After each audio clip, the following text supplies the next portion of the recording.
only two genders, Italian and Mexican. When you go to the Southwest, you become more Mexican. I used to be Italian and now I'm Mexican. This is true. Ya es muy tarde, son las 11 y no llega. ¿Cuánto tiempo estaremos esperando a Hasan? Ha pasado mucho tiempo y no sabemos qué es lo que él está haciendo, cuándo va a comenzar. Todos los días cuando entro yo pregunto ¿dónde está el hombre turco? Y me pongo a llorar. Y de repente mis pantallas se refrescan, la canción está sonando, vamos ya a comenzar.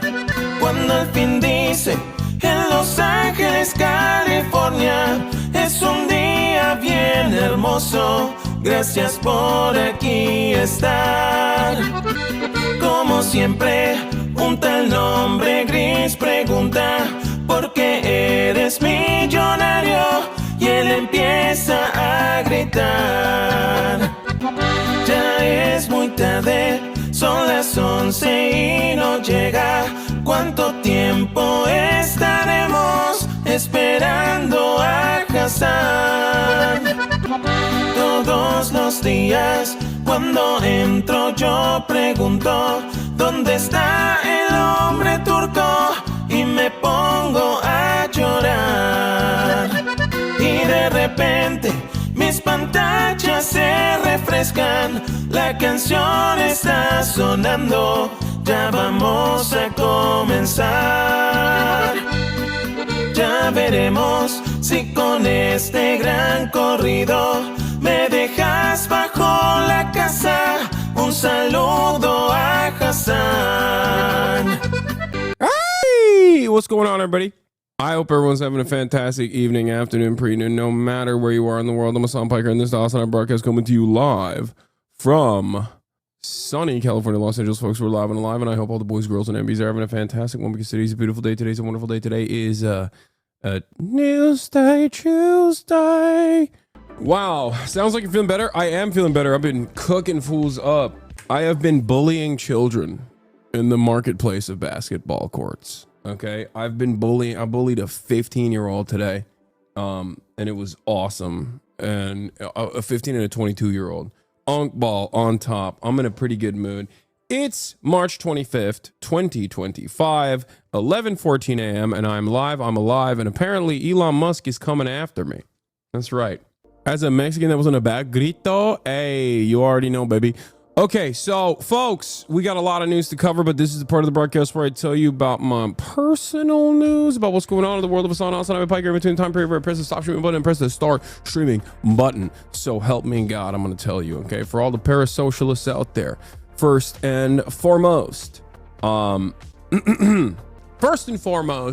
folks, I finished, or at least caught up to, the solo leveling, and I am a little bit confused about the power scaling system in this anime because it's just basically busted. Like, Jinwoo is aura farming, and he's the most powerful person on the planet, and I like it. Like, I think it's cool, but it just doesn't make sense. Spoilers, I'm not giving you any spoilers. The entire premise is he's the strongest guy.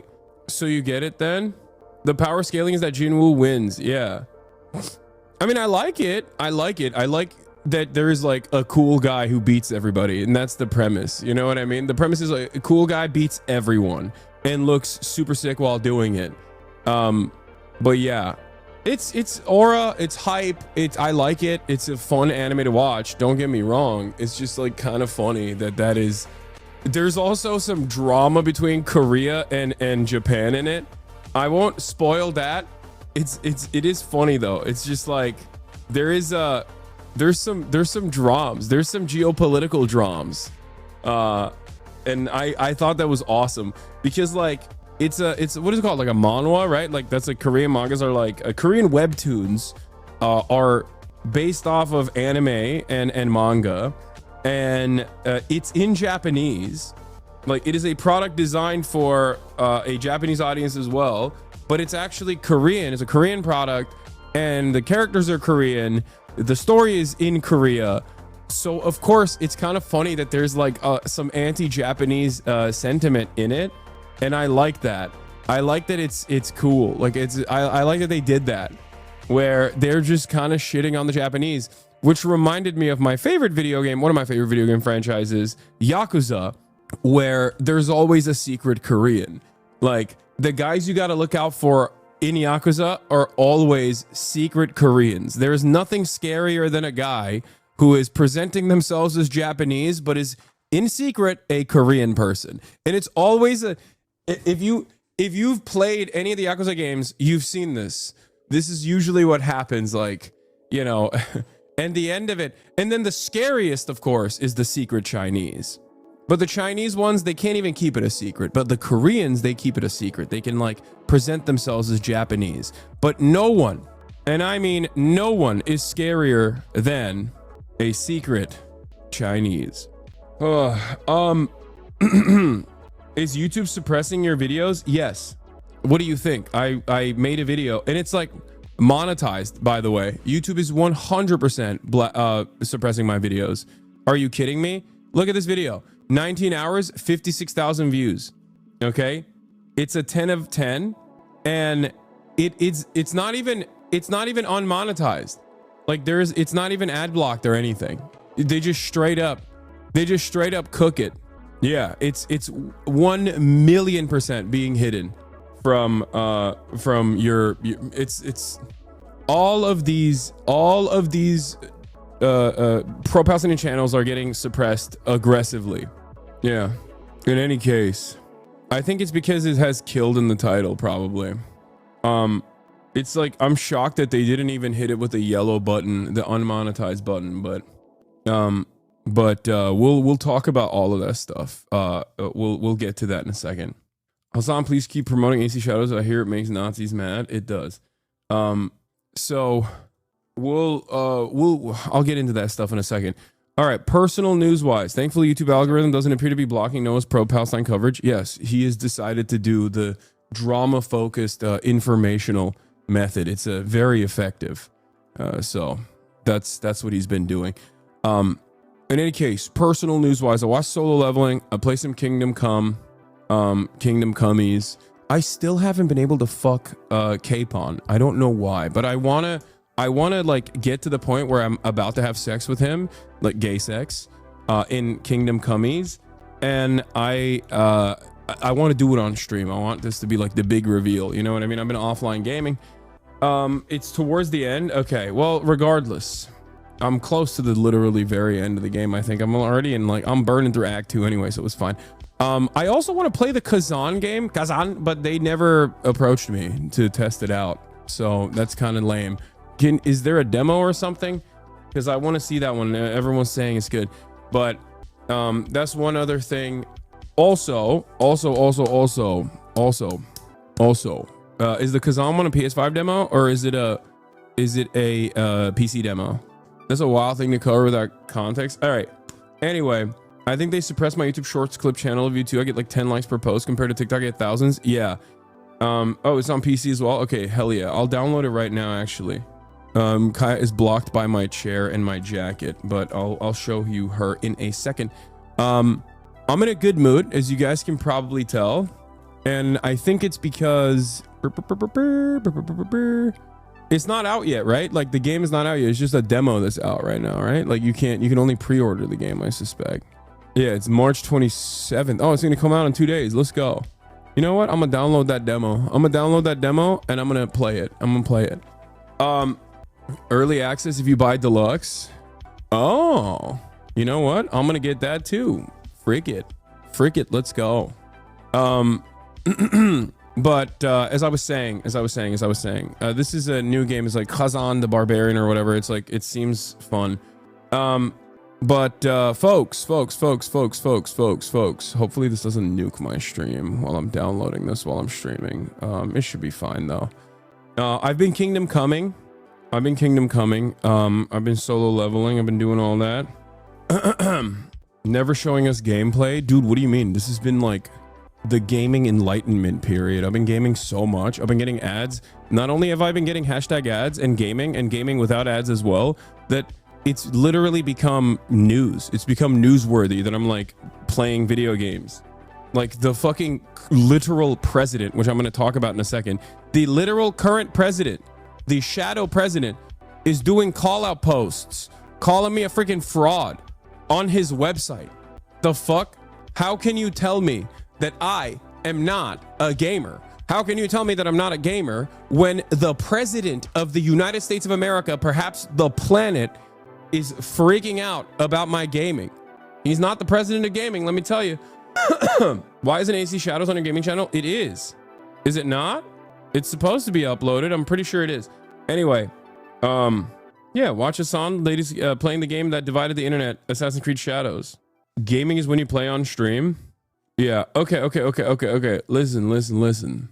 There's a lot happening and we're gonna get to it. But before we get to like the Elon stuff, what was I gonna say? Oh, God forbid a diva wants a game. I know. Muska's a fragile little boy. I know. How do we get Phineas on as a regular? Yeah, how natural chemistry shit is great, bro. I think he's kind of busy. He's like a fucking literal Grammy winning recording artist. Like it's gonna be hard to get him on all the time, but I mean he's the GOAT. But as far as personal news goes, yeah, this morning I balled up. I'm gonna do a call out post here for Ted Nivison. That's right. And Elam. Okay, Ted Nivison, this is your call out post.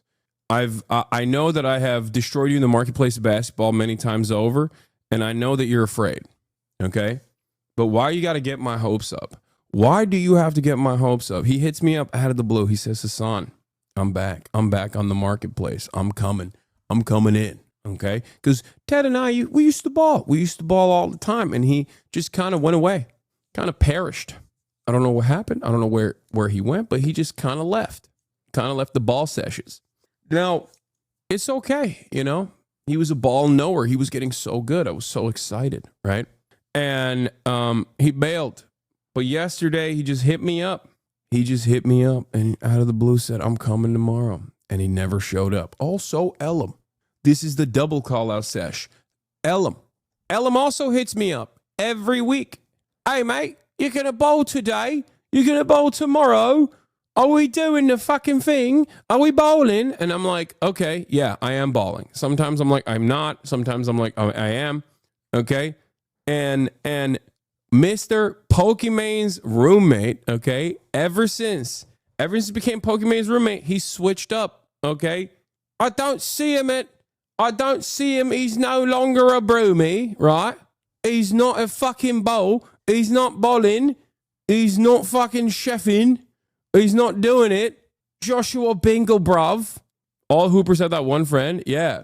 Elon tweeted at you. I know, man. I know. Wait, did he tweet at me again? Because I called him out. I said he's a fraudulent gamer. Yes, we know the shadow president of the USA called Hasan a fraud. Yeah, I know that Elon knows who I am ever since the Grimes interview, and hates me ever since the Grimes interview. And I've talked to you guys about this before, and everyone's like, Hasan, you know, Elon doesn't know who you are or whatever. And it's like, no, he does. I know for a fact he does. It's all good.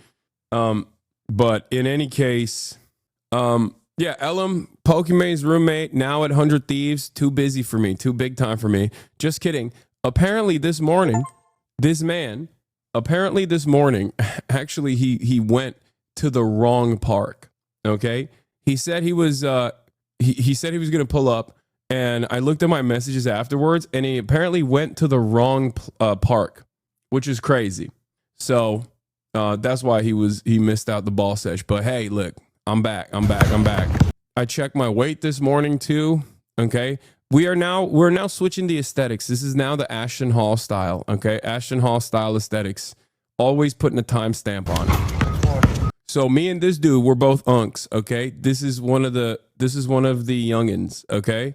And see how it is, bro. You got to get at least 10,000, okay? You got to get at least 10,000. 10,000 steps, $10,000. You got to get at least 10,000. No Saratoga water. I know, L video. But I'm going to need at least 4 minutes of hang time. Yeah. So So that's the 22-year-old, and then there was another 15-year-old who came up, and we did a 2v2 after this. I won this first King of the Hill. We're doing 3 dribble King of the Hill here. 3 dribble King of the Hill. It's a good way to like get a bag. It's a good way to set up a bag. I don't really have one, but in any case, I won the first King of the Hill. I lost the second King of the Hill, and then me and the other old man here, the other bald old man, we beat him and this other kid who was 15 years old, and I was bullying him. Yeah, at least 10,000. Are you sick? I'm getting so much better. I was definitely much sicker yesterday. I'm no longer as sick. Have you gotten the Gutenberg yet? Yeah, of course I've gotten the Gutenberg. I've been up and down Gutenberg. I've defended the right of the German swordmaster, Meister, and we won the Gutenberg tournament. So down Gutenberg. I've defended the right of the German swordmaster, Meister. And we won the Gutenberg tournament. So now the German swordmaster is actually in charge of the sword fighting club. Yeah, I've been cooking on Kingdom Come. Don't come at me with that.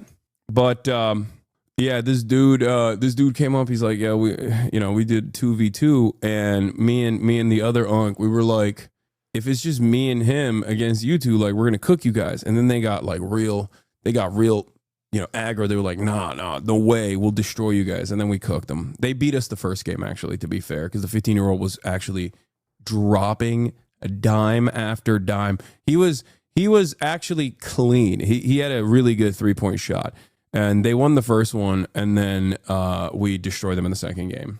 It wasn't my fault, though. It was Unk's fault. It was other Unk's fault. But a dime is a pass. I know. He was dropping dimes and also buckets. He had a good pass. He had a good 3-pointer. He was really good. He was really good. So that was fun. I'm carrying over that victory. I asked him how old he was, and he was like 15. And I was like, oh, you stuttered. You're definitely 14. You're lying to me about being 15. And then I was like, so what do you like? Who do you watch? You watch HasanAbi? I show speed. He's like, no, I actually don't watch a lot of Twitch streamers. Like, I was like, so what do you do? He's like, oh, I just play basketball. I was like, damn, you remind me of my nephew. He's a nerd just like you. He doesn't do shit. He only plays football. Freaking nerd. But yeah, he was a sweet kid. He was nice. He had a healthy brain, surprisingly. He was not, skibbity toilet poisoned. Jock equals nerd now. Yeah, unironically, I think there are nerdy jocks, and then there are jockey jocks now. Like, if you're not in tune with metas, if you're not like active on social media, all this stuff, when you're like 14, 15, and you only play sports, you low-key are a nerd. Yeah. Like, it's kind of like that now. I mean, half of the Zoomers in this chat are most likely the archetype that I'm talking about, like, if you watch me, and if you're like 15 and you watch me instead of like HasanAbi or I Show Speed, you're a freaking nerd. Okay, it is what it is. Even if you work out all the time, even if you have athletic prowess, like, you are a goddamn nerd. It is what it is. I mean, I was that my whole life. That's who I was as well. I played basketball, and all I did was draw and play video games. I was a freaking nerd as well. So me, Buddha, and Myth balled up a 17-year-old girl, wanted to play with us. I said yes, and she beat us in 21. Oh my god. Yeah, that was a long time ago. I've gotten much better. And Buddha still does not show up the ball, but it's all good. But yeah, we that was good. That was fun. Nothing else going on in the world other than that. I'm working on I'm working on possibly going to New York for Zoran, and hanging out with him a little bit, kicking it with Zoran, showing some support for the boy. Hopefully New York's next mayor, exciting stuff there. And we'll figure that out. That's what I'm working on at the moment. But aside from that, not much is happening. Let's blast off. Let's get it twisted. Let's get it popping, okay? Fraudulent gamer Elon calls me out. Colombia student hunted by ICE. Korean Colombia student hunted by ICE over pro-Palestine activism. Can I meet you here in New York? No. I show my wife one of the TikTok edits you reposted, and now she keeps sending me thirst trap edits that end up in her feed. Nice. That's good. Myth is no longer balling with us because he's training. And I think playing basketball probably wouldn't be the best idea. He might accidentally get like injured or something. Oscar winner Hamdan released by IOF after detention and lynching. I'm also trying to see if I can have get Hamdan on the stream to interview him about what took place, what happened. How much are you weighing now? A couple days ago on the scale, I saw a very scary number. I saw 234 and it freaked me out. That means I'm like 10 pounds above the lowest weight I've been since I lost all this weight. And then today I'm back down to 229. So that's good. We're like a week ago, I was like back up, or shot up to 234. And now I'm down to 229 again. So we're good. We're good. And yes, I saw that Elon called me a fraud on Twitter. Please stop. Oh my God. You guys are annoying. Oh my God. Every day now. We got to do the text every day. We have to do the text meta every day now.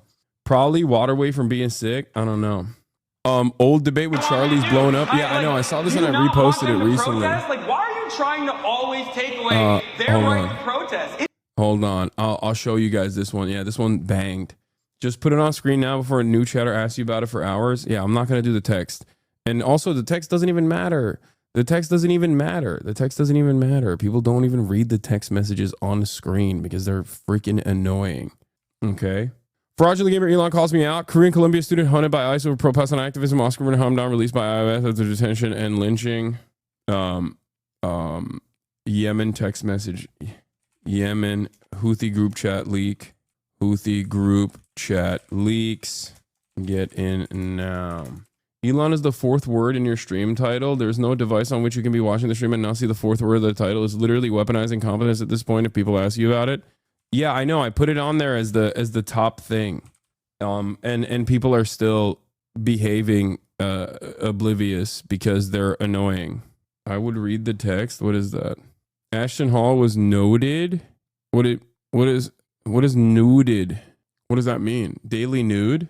I already blasted off, chat. You missed it. I used this meme, which is not a meme at all. Woman slams selfish paragliders who made her think Hamas were invading Doncaster.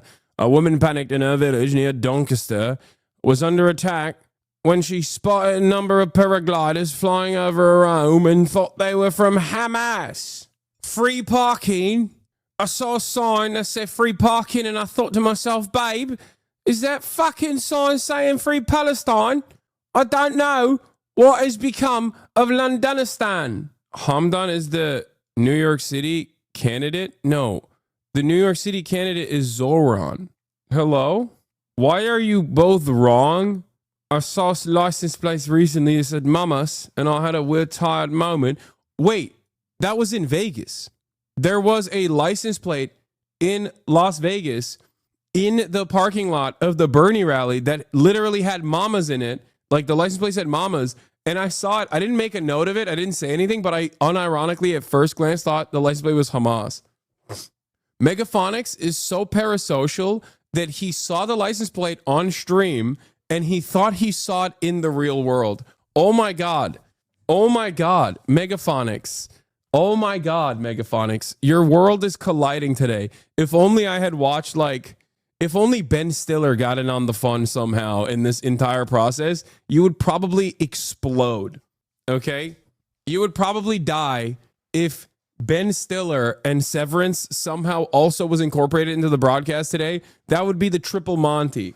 All of your favorite things in one place. Just perma me already is too nice out today to be inside. Okay, dude. Let's not act like if you got perma'd, you would go outside. That would imply you would miss all of the things that happen on the stream. Yeah, there you go. Severance mention for wife of phonics. Big wife guy. Yeah. Yeah, I saw Jasmine Crockett make fun of Greg Abbott being in a wheelchair, and I'm sorry, but that's funny. Get mad all you want. We're in a very different era now. You can't get mad at things like that, okay? You can't get mad at things like that any longer. Comedy is legal now, okay? I was actually on the phone with Alex this morning, Lolo, and I was talking to him about the R word and how like lame it already was and how extra lame it has become. I think now if you say the R word, if you say the R word, you are the biggest loser on the planet, because these guys like 56-year-old hedge fund managers think they're being bad when they say it, right? It is the lamest word to use.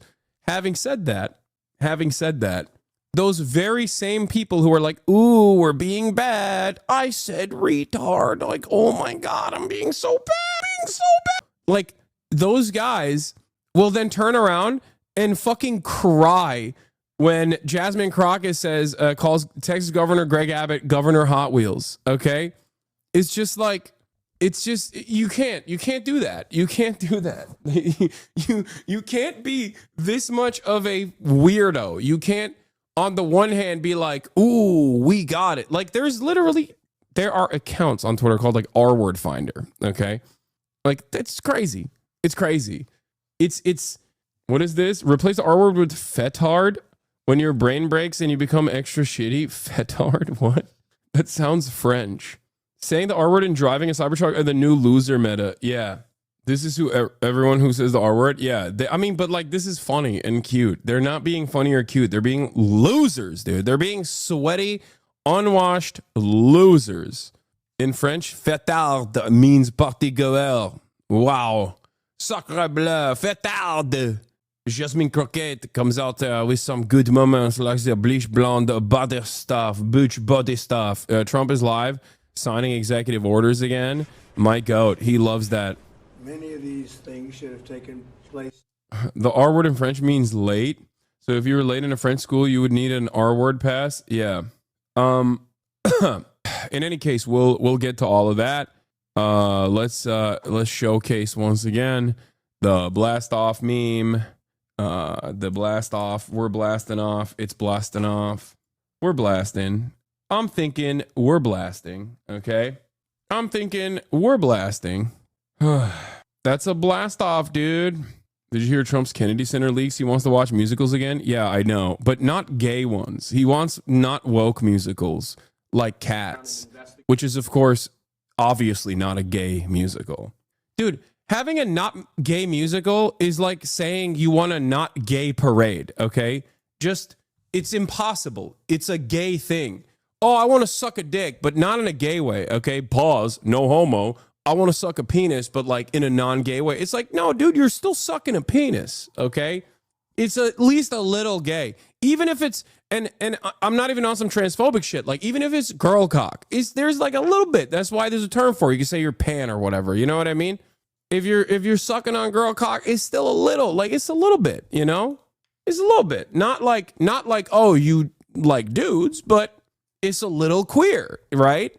There's just no, you can't just be like, oh, I want to do a musical. I want to do a musical, but it's not gay. It's gay. It's either a little gay or very gay. It's the same principle behind parades. Little gay or very gay. Now, is it bad to be gay? No, of course not. Trump is gay as hell.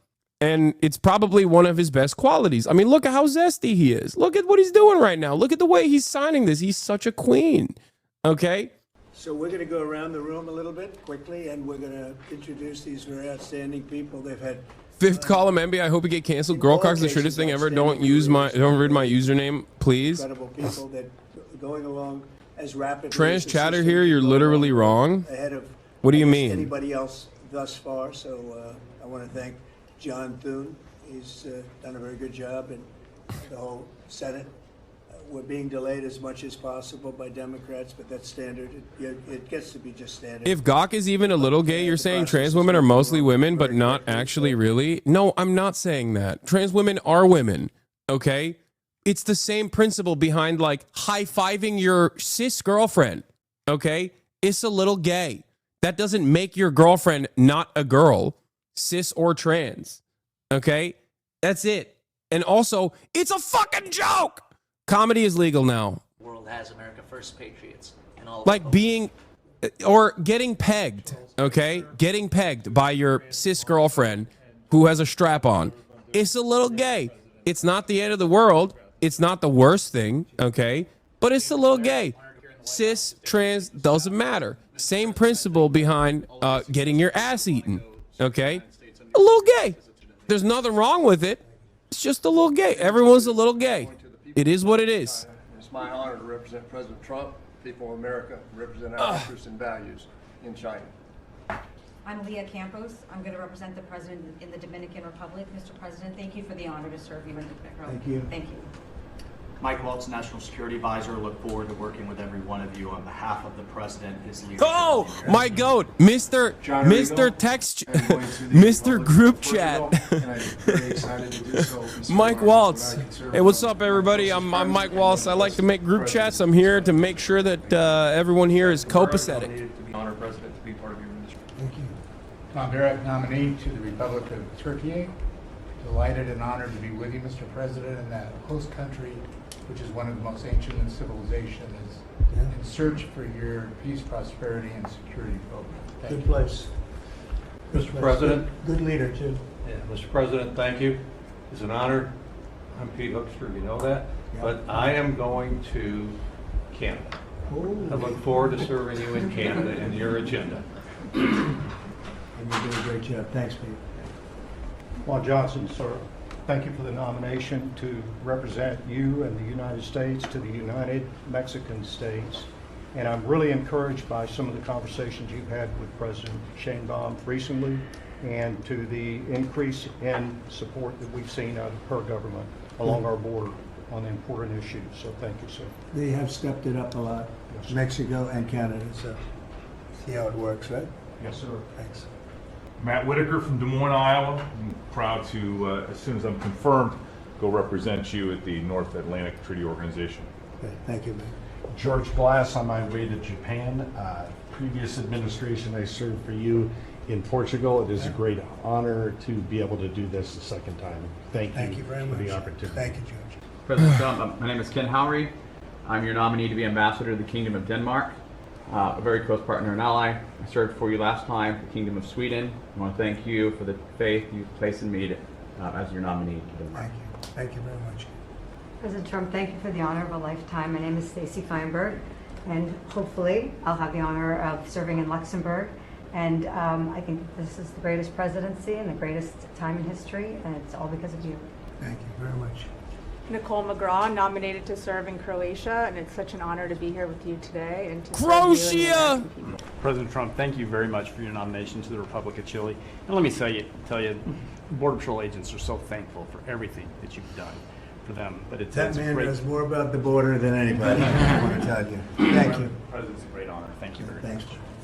Good afternoon, Mr. President. Brian Birch. If I'm confirmed, I'll be representing you at the Holy See. And Catholics are very proud of your work. Your team is doing an excellent job, so thank you. Very honored to serve. Thank you very much. Mr. President, thank you again for the honor, the greatest privilege. My name is Summer Sparkus. I will serve this great man at the Republic of Malta. Thank you. Thank you, Mr. President. Joe Popolo from Dallas, I Texas. love this because the ambassadorship positions are basically like who's got motion. If you're a politician, if you're actively a politician and was a senator, or like if you had a formative role, obviously this is the worst demon. Hold on, let's watch this, and I'll give you You've done more for Israel than any president. Oh, Mike Fuckabee! You've done more for Israel. We're grateful. Am Israel high? high? Be there by Passover. Mike Thank Fuckabee. you, Mike. And Mike is an outstanding guy. They all are. Mike, I think he's going to do wonders for Israel. He actually probably gets along with both sides, and that'll be interesting to see. But the world is watching you, Mike, so good luck. Good luck. You're going to do well. Thank you very much. Mr. President, thank you for this great honor to serve the Republic of Italy in San Marino. I'm so looking forward to going over there and working with that great ally, and for the pleasure to serve you. Your staff has been great working with us and have done a great job, and we really appreciate them. Thank you, sir, for pushing this along. And have a good time. A really good time. I'm Warren Stevens from Little Rock, Arkansas, and I have the honor to represent the President and the United States in Great Britain and Northern Ireland. And to be chosen to go to such an important ally of ours It is. is I know, sir, and I'm looking forward to it, but thank you for the honor. Both of the Fuckabees are on Ozempic. Both of them. Both Mike and Sarah Fuckabee. They both are on Ozempic. Two guys, and then you add on Mike. I think they have a little more money than Mike, but he's got some other advantages. He's got some other, like upstairs, he's got some big advantages. Yeah, he does. It's very Trump has exciting. selected a man who wants that Barack Obama looks like a skinny Would you ghetto have any crackhead to questions, serve media, as our ambassador for to the, South Africa. People that you just saw, so outstanding, and I thought it would be nice to bring them before you. And so if you have any questions, please. I wanted to ask you about the talks in Saudi Arabia. It sounds like you made some progress on a Black Sea ceasefire. Yeah, this is entirely. This is a room full of dipshits who have. This is a room full of dipshits who sucked off Trump hard enough to get like ambassadorship positions. It's only a demotion. If it's only a demotion that counts as exile if you're like a prominent political leader and then they send you off into like a shitty country, like a lame country that you don't want to be at. But outside of that, it's almost always just like rich wives of campaign contributors getting positions of ambassadorship to just like basically go and have fun. Or if you are personally a sociopathic Israel dick rider that is one of the biggest Israel dick riders of all time, like you will outflank most Jews on Israel, like Mike Fuckabee, because you're an evangelical sociopath who believes that Jews need to be sent to the desert so that Jesus Christ can come back to earth and like fight in Megiddo. Then you become the Israel ambassador. But it's basically a bullshit job for the most part, or CIA. Mediated, arbitrated, and see if we can get it stopped, and I think it will. That'll get stopped. What countries are you looking to work with, sir? Nuke Hoscord. We have other countries involved, and they're involved very strongly in the process, and that'll be resolved. That's actually, as bad as it is, that's the least of the problems. So we'll get that resolved. Is Hoscord still locked in on the sucking a gawk? Sucking a gawk is a little queer, not in like a bad way or anything. Is that what Hoscord is trapped on? I mean, I know that was a joke, but I assume that was a little bomb that I dropped in the beginning of the broadcast as a bro thought jokes would fly. If they're successful, I know Senator Kennedy has backed it, Marjorie Taylor Greene in Congress has backed it. Would you be interested in defunding and taking away taxpayer dollars to NPR and PBS? Well, I would love to do that. I think it's very unfair. It's been very biased, the whole group. I mean, a whole group of them. And frankly, there's plenty. Look at all the media you have right now. There's plenty of coverage. I was from a different age, and they spend more money than any other network of its type ever conceived. So the kind of money that's being wasted, and it's a very biased view, you know that better than anybody. And I'd be honored to see it end. We're well covered. Look at all the people that we have here today. We're well covered, and we don't need it, and it's a waste of money. Especially, I don't even know what Doge's recommendation is. I assume their recommendation is to close them up. Well, after they hear all the testimony, I think they're going to make a decision relatively sooner than later. Yeah. But we'll see what that turns out. I can't imagine that they wouldn't, because they have found so much waste, fraud, and abuse, hundreds of billions of dollars, and just waste, fraud, abuse. You heard yesterday some of the new things that were found. 22 billion just in environment, billion. You know, if you had 22 million, Warren, it would be nice, but 22 billion put into environmental accounts. One was 2 billion into one account, Stacey Abrams, where they had $100 in the account, and just before I came in, they put $2 billion. And you guys are looking, so you mean 2 million or maybe 200,000? No, $2 billion were put in the account. What do you think of that, Mike? Do you think that's a straight deal? 2 billion? Just write me the check, Mr. President. I'll take it with me to Israel. It's a horrible thing, and we have so many of those things. So they've done an incredible job, and the country wants to hear it. I think Doge is actually very popular because of what's happening. They're hearing about all of these scams and for big money, tremendous amount. And when you add it up, just hundreds of billions of dollars being wasted, and much of it's fraud. You know, we talk about waste, and it is waste and abuse, but a lot of it's fraud Can I too. follow up on something? Yeah, go ahead, Brian. I just want to follow up on that. If Planned Parenthood is defunded, would you look into the harvesting of baby organs that they've done throughout the years and maybe go after some criminal prosecution on that? Well, I think you're talking about a subject that is a heated subject, and we'll look into it. We're going to look into everything, but that's certainly a subject that's been debated for a long time, and we will look into it, yeah. Mr. President, some senators have expressed hope that the White House will support a rescission package to codify some of the DOJ cuts into law. Where does the White House stand on that? And are you making progress Which on package? that? A rescission package to codify some of the DOJ cuts into law. You know what, it would be great. I think we're going to do that. I think they're going to do it. I think we're also going to be codifying a lot of the executive orders that we've done, which have been very popular.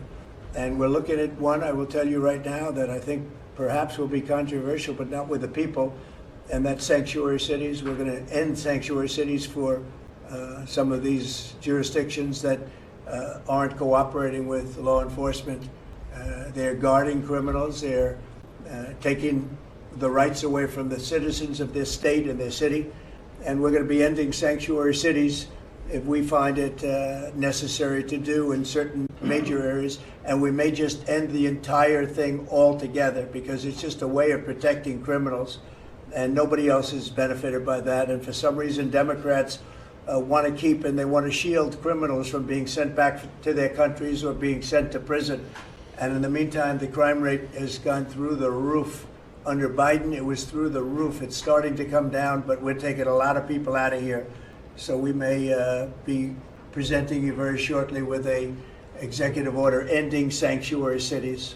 Mr. President, are you going to change any of the practices that your national security officials used after a reporter was inadvertently added to a group chat about attacks on Yemen? Well, I think it's a question I've been asked now, and I've given a few answers, and they've all been the same. We have an amazing group. Our national security now is stronger than it's ever been. We have had a very, very successful, numerous attacks on that area. These are people that shoot down ships, not only our ships, ships all over the world. They're shooting down right out of the water and damaging them badly, or they're going down. They're also shooting anything that happens to be flying in the area. We hit them very, very hard. There was no classified information, as I understand it. They used a app, if you want to call it an app, that a lot of people use, a lot of people in government use, a lot of people in the media use. And I think I'll ask Mike. Mike is here. Do you want to respond to that, please? Yes, Mr. President. You asked about lessons. I think there's a lot of journalists in this city who have made big names for themselves, making up lies about this president, whether it's the Russia hoax or making up lies about Gold Star families. And this one in particular, I've never met, don't know, never communicated with, and we are looking into and reviewing how the heck he got into this room. But I'll tell you what, the world owes President Trump a favor. Under Biden, global shipping was shut down. Pinprick attacks, months between them, our destroyers being fired upon dozens of times. President Trump took decisive action with his national security team, took out the head missileer, knocked out missiles, knocked out headquarters, knocked out communication sites. And for once, as we hear, as you all hear from every one of our allies, thank God for American leadership again. Thank God for American strength. You're welcome. And look, we had a national security team that was coordinating these efforts. As Director Radcliffe testified today, his first day on the job, he was introduced to this app on his government systems at the CIA and at the State Department and otherwise. So, oh my God. Look, this journalist, oh Mr. my President, God. This man right here, Mike Waltz, his brother-in-law is the lead singer of Creed. I just found out because I saw Andrew K-File tweet. Andrew Kaczynski. Crap out of terrorists, which is exactly what oh your team my and God. a good friend and fellow veteran. Oh my is God. leading charge on, and it's oh my God.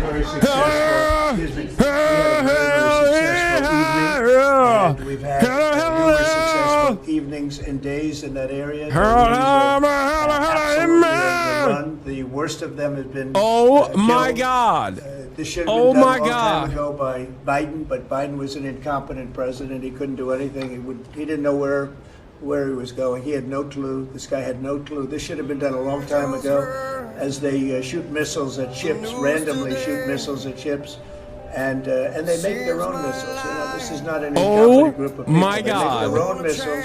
They get What the an missiles incredible also from moment. Iran. It's an offshoot of Iran. Another offshoot. You have Hamas. You have Hezbollah. You have the Houthis. You got a lot of You stuff think going you on with know a Iran. guy. And, You think we you said know a let it guy, sit around. and then you find out something about him. That's an app that a lot of people use, and somebody got on. I mean, happened to know the guy's a total sleazebag. The Atlantic is a failed magazine. Does very, very poorly. Nobody gives a damn about it. This gives it a little bit of a shot. What the And heck? I will tell you this: that they've made up more stories, and they're just a failing magazine. The public understands that. He's a very good man. That man is a very good man right there that you criticize so strongly. He's a very good man, and he will continue to do a good job. In addition to him, we had very good people in that meeting, and those people have done a very, very effective job, and you're going to see it. And it goes on, by the way. It's going to go on. Can you leak more plans? Da-da-da-da-da-da. That's what it's all about. We have This time to a real journalist instead of Goldberg, who's a major pussy. I don't know anything about Signal. I wasn't involved in this, but I just heard about They let the Atlantic into that group chat with arms wide open. Yeah. It's used by a lot of the military, and I think successfully. But sometimes somebody can get onto those things. That's one of the prices you pay when you're not sitting in the situation room with no phones on, which is always the best, frankly. But you know, the best is to be there. In fact, oftentimes I've been here it is. In fact, just last week I was in the situation room on something very important, and we had a couple of people hooked up my Ex-brother-in-law, line, sorry. and I said, cancel the line. Sorry, fellas. What you do is we'll tell you all about the meeting. Can you make me fired? Fired like a missile in the direction of We Zanah. had 2 perfect months. We're bringing. Can we are you bringing in make business. me We have another one fired? announced tomorrow, a big one, very big. Like in the history of our Creed is country, guilty nobody's pleasure. ever seen anything like it. And I think probably a lot of people are saying they started by saying it was the greatest first month that a president has ever had, and I think that's true. And now they say it's the best second month, and they had to find I'm something. broken. And, Yeah, I am. I am certainly broken. will look at Dude, this. what are we talking about? The main thing was What are we nothing talking? Of happened. course I'm broken, dude. The current administration is doing group chats on Signal, fantasizing about how they're going to bomb Yemen. And the group chat has the shittiest NatSec reporter, the most like pro State Department guy in the group chat, but like still, the very fact that this happened is insane. Okay, I like it. I would be incredibly hypocritical if I told you that this is a bad thing. This is a good thing. I think they should do that, but next time with a real journalist and not like Goldberg, who refuses to leak the classified information. Like, you're a goddamn journalist. What are you talking about? They gave this to you. This is an incredible gift to you, and you're just not going to do your job. You're a bad person. You are the reason why people don't trust media. Okay, non-contentious, non-adversarial reporting is a genuine. Is this so annoying to me? Okay, it is so fucking shitty. It is quite literally the reason why Mike Waltz has I was going to say Greenblatt, Goldberg's phone number. Good, like that man sitting right at the end of the table who's done a great job. We shouldn't allow them to be hurt by it. Yeah, go ahead. He could have defined his career as a journalist. No, his career as a journalist is literally to defend the State Department. That's the whole point of Goldberg. I'm going to talk about that as well. Hold on. Number one, we're gonna get to that. Or app, whatever you want to call it. Yeah, if it's not classified, then dump it. Leak the name of the CIA asset. Dude, if the CIA asset that they were talking about is actually who we think it is, maybe someone who is suspiciously at in Yemen right now, talking to high profile Houthi leaders, I would lose my fucking mind. Okay. Oh my God. Oh my God. Oh my God. Is that the FBI? Anything like that, I would ask them. It's not really an FBI thing. It's really something having to do It's with probably not the case, but I'm just saying, like it's. Will somebody be able to break in? Are people able to break into conversations? And if that's true, we're going to have to find some other form of device. And I think that's something that we may have to do. Some people like Signal very much. Other people probably don't. But we'll look into it. I think, Michael, I've asked you to immediately study that and find out. If people are able to break into a system, now in this case it wasn't that this attack was going on and nobody found out anything. And again, the person that was on, as I understand it, he left very early because he didn't find it very exciting. But I think it's something you should look into. Yes, sir, we are. We have our technical experts looking at it. We have our legal teams looking at it. And of course, we're going to keep everything as secure as possible. No one in your national security team would ever put anyone in danger. And as you Dog, said, you literally did that. You did do that, though. You did do that. You did do that. You did that. But the media wants to talk about everything else except for the hostages you're getting out of the Middle East. You did do that, though. Iran on its back foot. It's not even a leak. It's not even a leak technically because you guys did it. As we just saw today with a Black Sea ceasefire, we were just on with Steve Witkoff, myself, our team in Saudi Arabia. They want to talk about all this other stuff except for your amazing successes and the successes of your team. Sir, on the Black Sea. And sometimes you have to move very quickly, and the devices that are very good, but they are very, very cumbersome, and you're not able to use them, and from a practical standpoint. So all we can do is find out the best we have with modern technology. They'll probably get better over the years. Yeah, go ahead. Sir, on the Black Sea, so the Kremlin has said that there were several conditions that would need to be met for this agreement to happen. This includes sanction relief for banks and some companies. Did the U.S. agree to all of those conditions that they laid out? They will be looking at them, and we're thinking about all of them right now. There are about 5 or 6 conditions. We're looking at all of them. The White House has said that it's looking into how a journalist got added to that Signal chat. Is it possible that there could be a firing of even a lower mid-level official? No, Mike Waltz did it himself. There's no firing. That we've been discussing. We've pretty much looked into it. It's pretty simple, to be honest. It's not. It's just something that can happen. It can happen. You can even prepare for it. It can happen. Sometimes people are hooked in and you don't know they're hooked in. They're hooked into your line and they don't even mean bad by it. But it's not a perfect technology. There is no perfect technology. The really good ones are very cumbersome, very hard to access. And I think we're going to look at, we always want to use the best technology. This was the best technology for the moment. But again, it wasn't classified, so they probably viewed it as being something that wasn't that important. And it obviously, with the attack being, I mean, I don't know if it's been read out to you yet, but that attack was a tremendous success for the U.S., a tremendous success. Who said the information, Go ahead, was please. not classified? Do you think that Mike Waltz made a mistake and does he need to apologize? No, I don't think he should apologize. I think he's doing his best. It's equipment and technology that's not perfect, and probably he won't be using it again, at least not in the very near future. What do you think? That's sir. I agree with you. Let's get everybody in the room whenever possible. A lot of times you find out defects by exactly things like that, but I don't think it's something we're looking forward to using again. We may be forced to use it. You may be in a situation where you need speed as opposed to gross safety, and you may be forced to use it, but generally speaking, I think we probably won't be using it very much. The Secretary of Defense, on that train, the Secretary of Defense, Pete Hegseth, and J.D. Vance, the Vice President, said that the Europeans were freeloading. Do you agree with that assessment? Do you really want me to answer? Yeah, I think they've been freeloading. The European Union's been absolutely terrible to us on trade, terrible.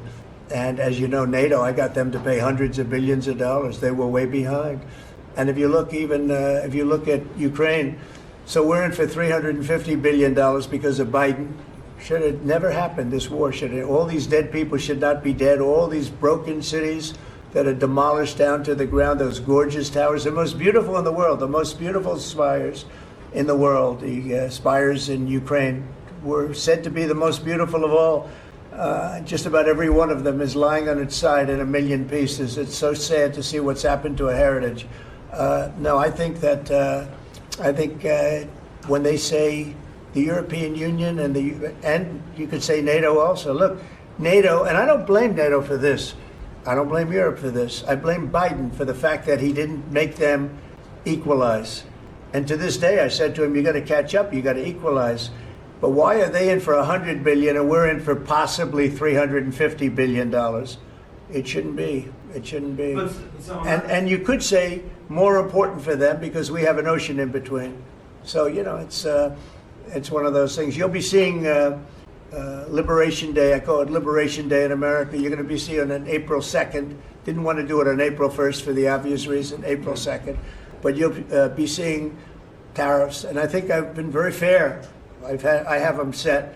But I think I've been very fair to countries that have really abused us economically for many, many decades. Mr. President, that information was not classified.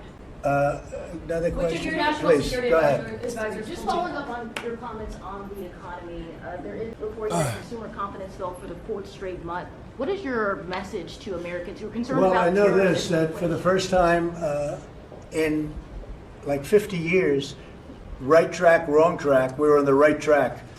And I think people see that. And if you look at prices, prices are way down.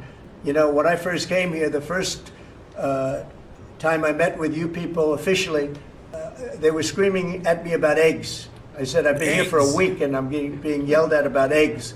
Yeah, that's what happens when you're a president, and egg prices skyrocket due to a fucking avian flu. That's just, you know, kind of your job, dude. That's what you did to Biden. Great job. That's why you won. You won because everyone was screaming at the president about the cost of living crisis. We brought eggs down at a level that nobody thought we could get at.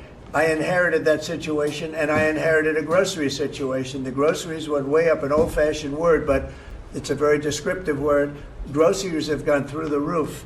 And I used to campaign on it. I used to say, we're going to get groceries down, and we have got it down. I watched a certain newscast over the weekend, and a congressman, Democrat congressman, said, well, Trump's done a lot, I agree. He's been great on the border, he's been great on the military, but you know, he hasn't brought prices down. That's false. Gasoline's way down. Eggs are way down. Groceries are down very substantially, but down.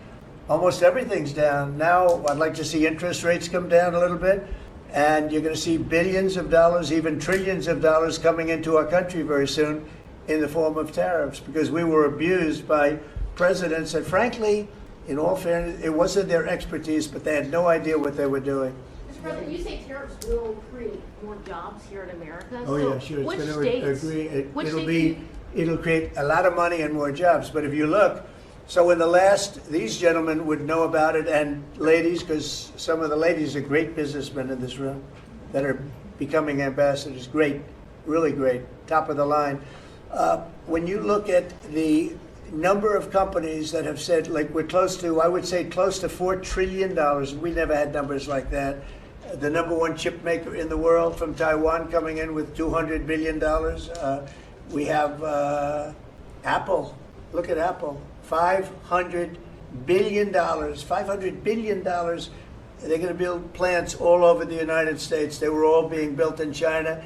You have many, many companies, and maybe above all, you have the car companies coming in at levels that nobody's ever seen before. We have Honda is opening up one of the biggest plants in the world in Indiana, and many car companies are coming in. We have AI. We're leading China by a lot in AI, and we're going to keep it that way because we've made it very good for them, and we're going to protect them once they're here. We'll protect them through taxes, through incentives, and also through tariffs. Thank you very much, everybody. Thank you very much. Thank you. Based. Yeah, based. Yeah, he's being based. HasanAbi, history is written by the victory. This saying used to mean after enough time went by, historians all agreed to what leaders at the time had accomplished. More so today, it means what lies can the leaders tell the news enough times to establish a false truth. Okay, fair. Yes, I know that Jasmine Crockett was being ableist, and everyone is now crying about it. Crockett refused to apologize. Good. I'm not even the biggest fan. I'm not even the biggest fan of Jasmine Crockett, but like, this is good. You know, who cares, man? Who cares? Stop entertaining this shit. It's all noise. It's background noise. It's all background noise. It's dumb as hell. I hate it. Conservatives are ginormous hypocrites, and I think we have to stop. We have to stop conceding. Democrats, liberals, leftists, you have to stop conceding to the right. You have to stop. Please. It's so fucking annoying. It's just, they use this shit against you. Are you that dumb? Do you still not understand what's going on? All of this like woke scolding shit only works on the left. It only works on liberals because they're constantly trying to present themselves as like perfect deities, perfect vessels of information. Okay? Anyway, I'm going to show you this real quick as well. This is it got 100,000 likes, and it's filled to the brim with pro Hasan comments. I couldn't believe it. Okay, we're back, baby. We're back. This is my first ever debate at Politicon with Charles Jebediah Kirk. Before he became a prominent Trump administration figurehead. Yeah, man, let's let the ableist rhetoric run rampant. I'm sure that's great for everyone. Dude, I can't tell you what I think should be done about Governor Greg Abbott. I can't. Okay? I think like ableist rhetoric is the least consequential thing in that situation. Okay? There are dudes and ladies and non-binary people in this chat in fucking wheelchairs being like, yeah, no, he's Mr. Hot Wheels. Fuck that guy. Like, what are you talking about? So many people has Jedediah as their middle names. Yeah. Stop conceding to Republicans on issues that they objectively don't care about. Not a single Republican. Like, Republicans not only do not care about the optics of ableism, okay? They literally want to melt disabled people, okay? They want to melt disabled people. They want to turn them into biomatter. And you're over here being like, well, this disabled Republican governor of Texas who unironically shut off litigation access to other disabled people after he won a fat lawsuit when a fucking tree fell on him, ironically enough. That guy, you can't make fun of him. Like, shut up. Yes, it's fine. You're stupid. Like, you're just being ridiculous. If you are using any space, any opportunity, any moment to just be like, yeah, this was a bridge too far. Yes, these people are being mean, okay? I love trees, by the way, unrelated to this situation. All right, here it is. Here, look. It's so hypocritical. You can peacefully protest. No, it's not hypocritical. Colin Kaepernick peacefully protested, took a knee. How is he doing that? You can't do that. Then if they protest on the streets, it's not acceptable. If they protest peacefully, it's not acceptable. It seems like you just don't want them to protest because I didn't hear you yelling at Tea Party people when they were burning Obama. People should only protest when it's things that you're in favor of. No, I'm okay with this protest. Seem like it. So when you start interrupting a speaker and pulling the fire alarm and throwing objects, isn't that something wrong with that? That's entirely. It's funny, but yeah, there is something wrong with that. Okay, that's what I'm talking about. You're making a straw man argument about something. I believe that everyone has a right to protest peacefully however they see fit. You're creating this. As long as they're not Colin Kaepernick. No, you could say whatever. As long as they're not the 30 students at Notre Dame who protested Michael. They did what you want me to do. Yeah. Dude, look at this. People mad at Hasan talking over Charlie when Charlie made a full career talking over college students. This is the real reason Charlie seeks to debating college kids. His entire demeanor is passive and meek with Hasan. They were mad at Colin Kaepernick for disrespecting the flag, but then applaud the January 6th posse. Let's face it, sometimes protests don't have to be peaceful. Charlie Kirk is the worst. Guys, come on. Hasan isn't a 20-year-old college sophomore. This ain't fair for Charlie. Charlie meets an adult and starts losing debates. It's kind of crazy. Hasan put Charlie in his place. Lord forgive me, I'm about to go back to my old ways of being a debate monster, dude. This is when I was like a baby, too. This is like 2015 or 2016 or something. Yeah, this is like 2016 or 2017, not 2015, sorry. Yeah, this is woke bay. This is woke bay. Libs are libbed up, dude. Using Charlie's own tactics against him. Oh my God, I just realized this is almost 10 years ago, dude. But yeah, hella people love this. You look the same, skinny and young. Thank you. Never age a day. That's not true. I straight up have white beard now. Like I have white beard hairs now. The shirt says Obama 08, stop the drama, vote Obama. And in the back, this is an unsanctioned Barack Obama, authentic Barack Obama 2008 campaign shirt. In the back, it says black man running, and it ain't from the cops. It is one of my favorite pieces of political merch of all time. Lots of compliments I've gotten on the shirt many, many times over. I wore it at the main stage at Politicon. It was unofficial merch. It wasn't official merch, obviously, but it's a real 2000. It's from 2008. Like it's a real. It is a real piece of merchandise from 2008. Bro felt like he was at the cookout. When I'm wearing the shirt, I'm always at the cookout. Your country needs you, Agent Woke Bay. Just one more job. Not anymore. We hate Obama. I mean, I wasn't a fan of Obama back then either. I just love the shirt. I think the shirt is awesome. Nice bathroom. Not even watching it still clocked you. Yeah, that's a classic nice bathroom moment. All right, before we get into this stuff, Oscar-winning Palestinian director Hamdan Bilal, freed by Israel, friend says, before we do all of that, let's talk about Jasmine Crockett. Because Republicans are very mad at Jasmine Crockett. And there was a chatter in here that was also very mad at Jasmine Crockett, or very mad at me for defending this. As you guys know, the governor of Texas, Greg Abbott, is someone who has to roll around in a wheelchair because of an accident where a tree fell on him and he was wheelchair bound for the rest of his life. Now, Jasmine Crockett, at the Human Rights Campaign, which makes it even funnier, who is also a Texas politician herself, had this to say about Governor Greg Jedediah Abbott. Let's hear what she had to say. Because we in these hot-ass Texas streets, honey. Y'all know we got Governor Hot Wheels down there. Come on now. And oh my God, Fox News, jaw-dropping insult. Oh, dude, dude, no, soy right, dark woke. It's happening, dude. Dark woke versus soy right. I'm telling you right now, dude. Donald Trump literally in 2016 looked dead ass at a disabled reporter and went like, I don't even know how to do it. Like he straight up made fun of a disabled reporter. And did the most childish, most gross thing I've ever seen. And these guys who voted for him and loved that he did that are trying to be like, wow, ableism, sweetie.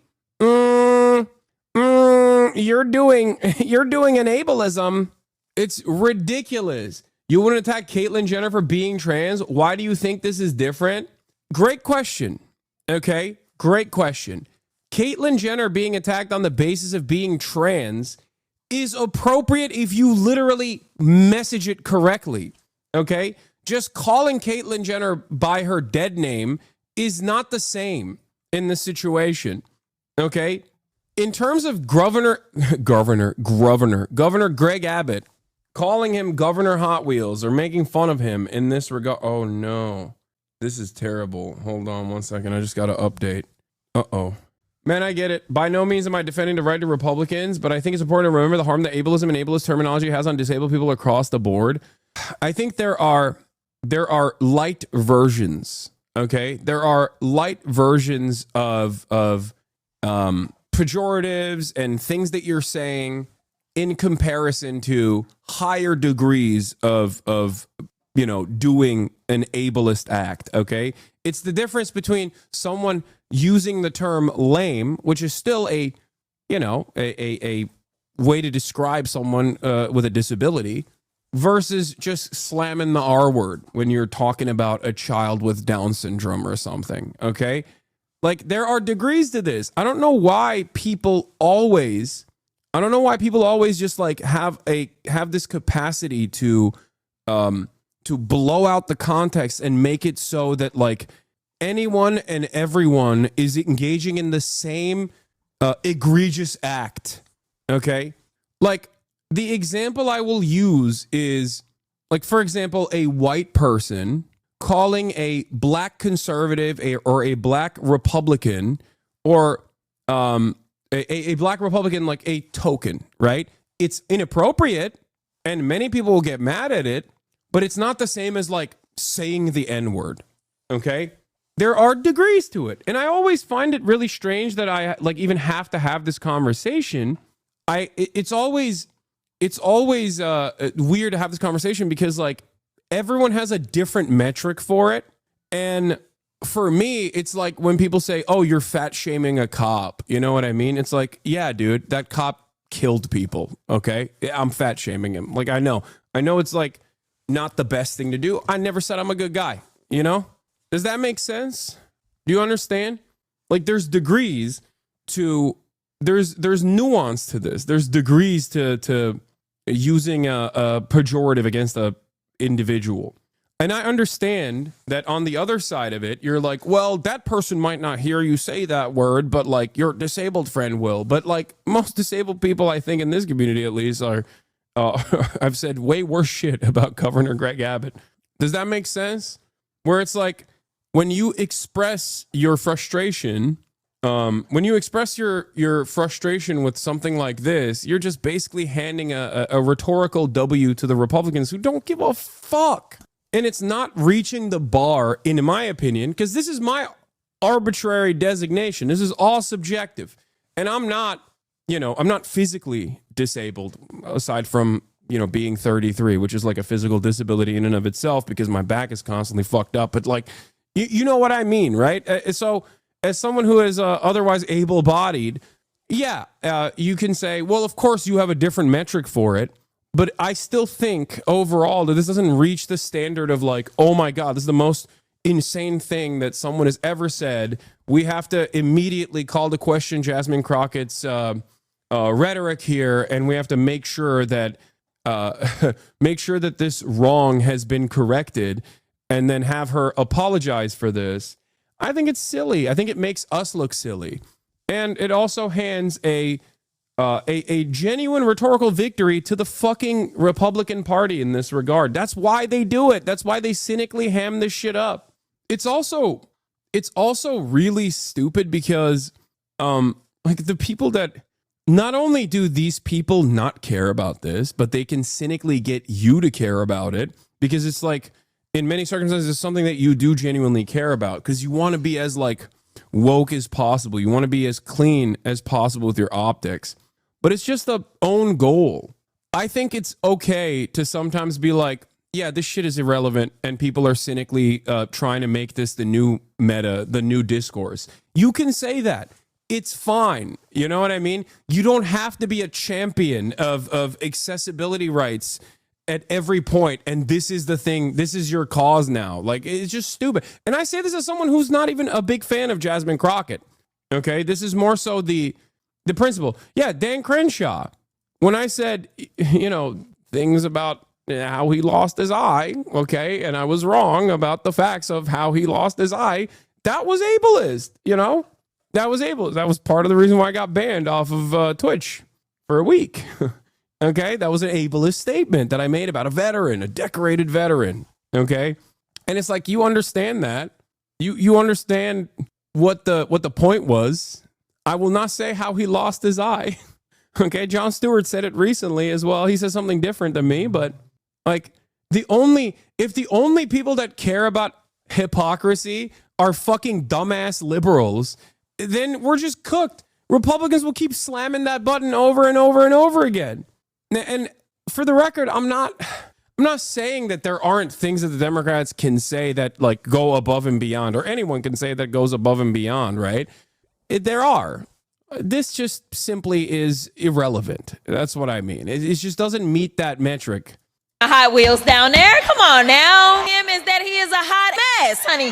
So, it's also not the best delivery as well. Kind of weird. The Voiding Crusher eye socket is a perfect negative. The most alleged what? Oh. Jasmine Crocker is supposed to be the liberal darling right now for being a fighter and being a shit disturber, and then they dunk on her and drop her as soon as she gets a little too spicy. Worse enemies. Yeah. I think maybe I'm wrong.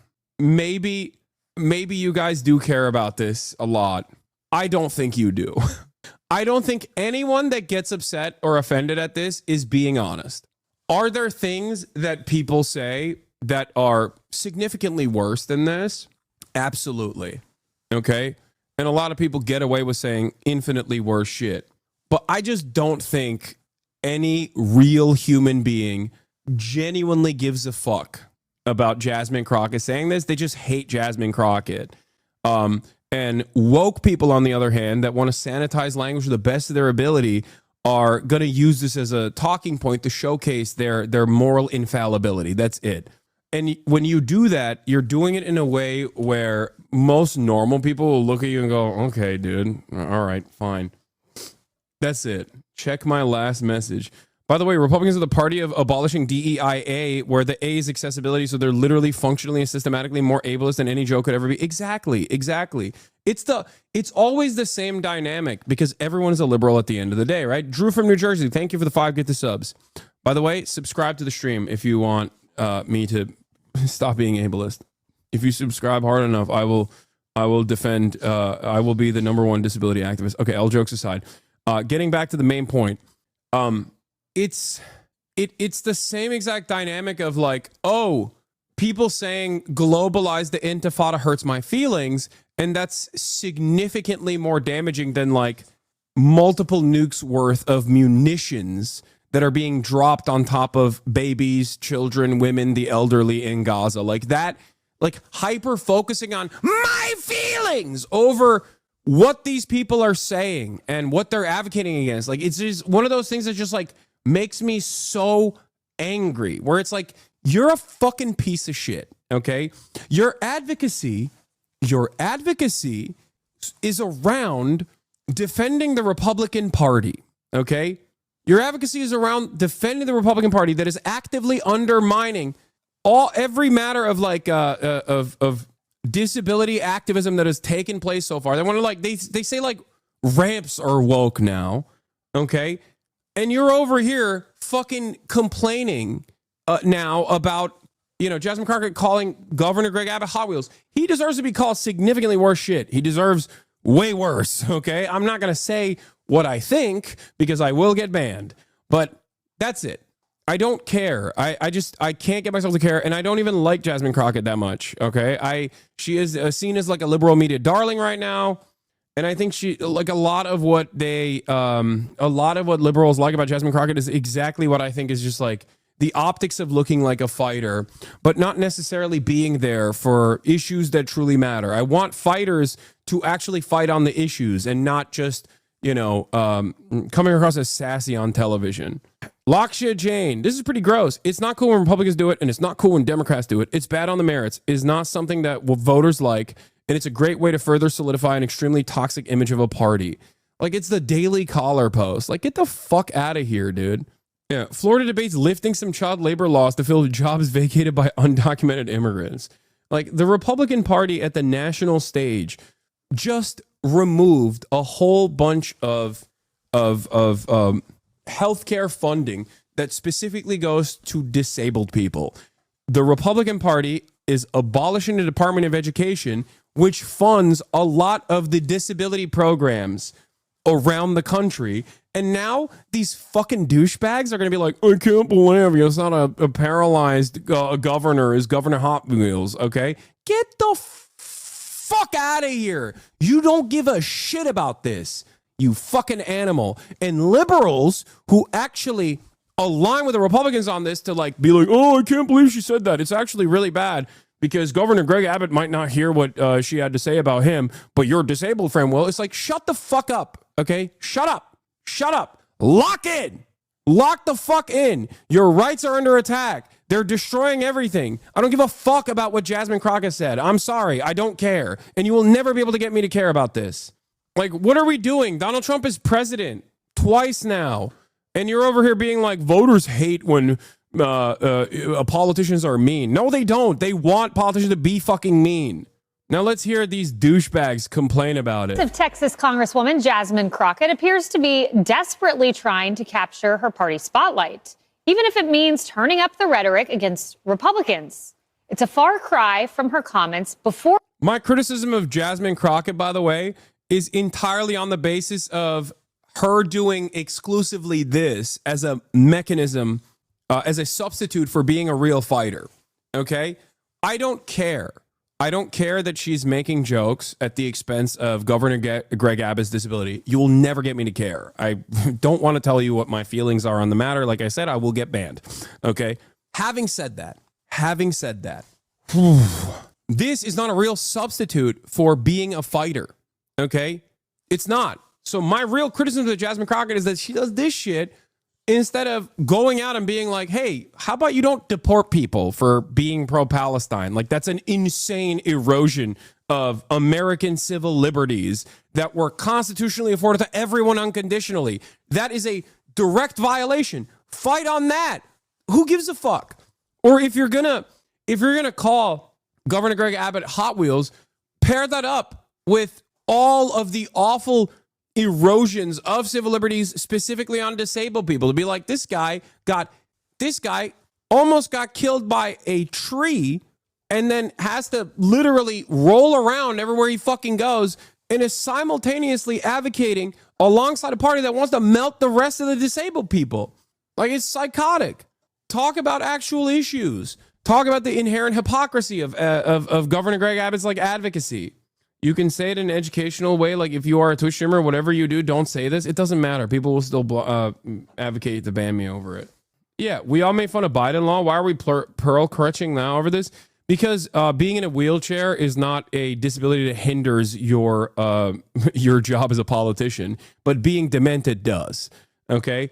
I've talked about this before. Like, I am the most ableist when it comes to elected representatives. That's why I make fun of John Fetterman too. That's why I made fun of Brandon too. Like, yeah, you shouldn't have a significant mental disability and then also be in a position of power. Unfortunately, like, what, 90% of Congress is demented. For the election, when she swore that Democrats would never, ever do this.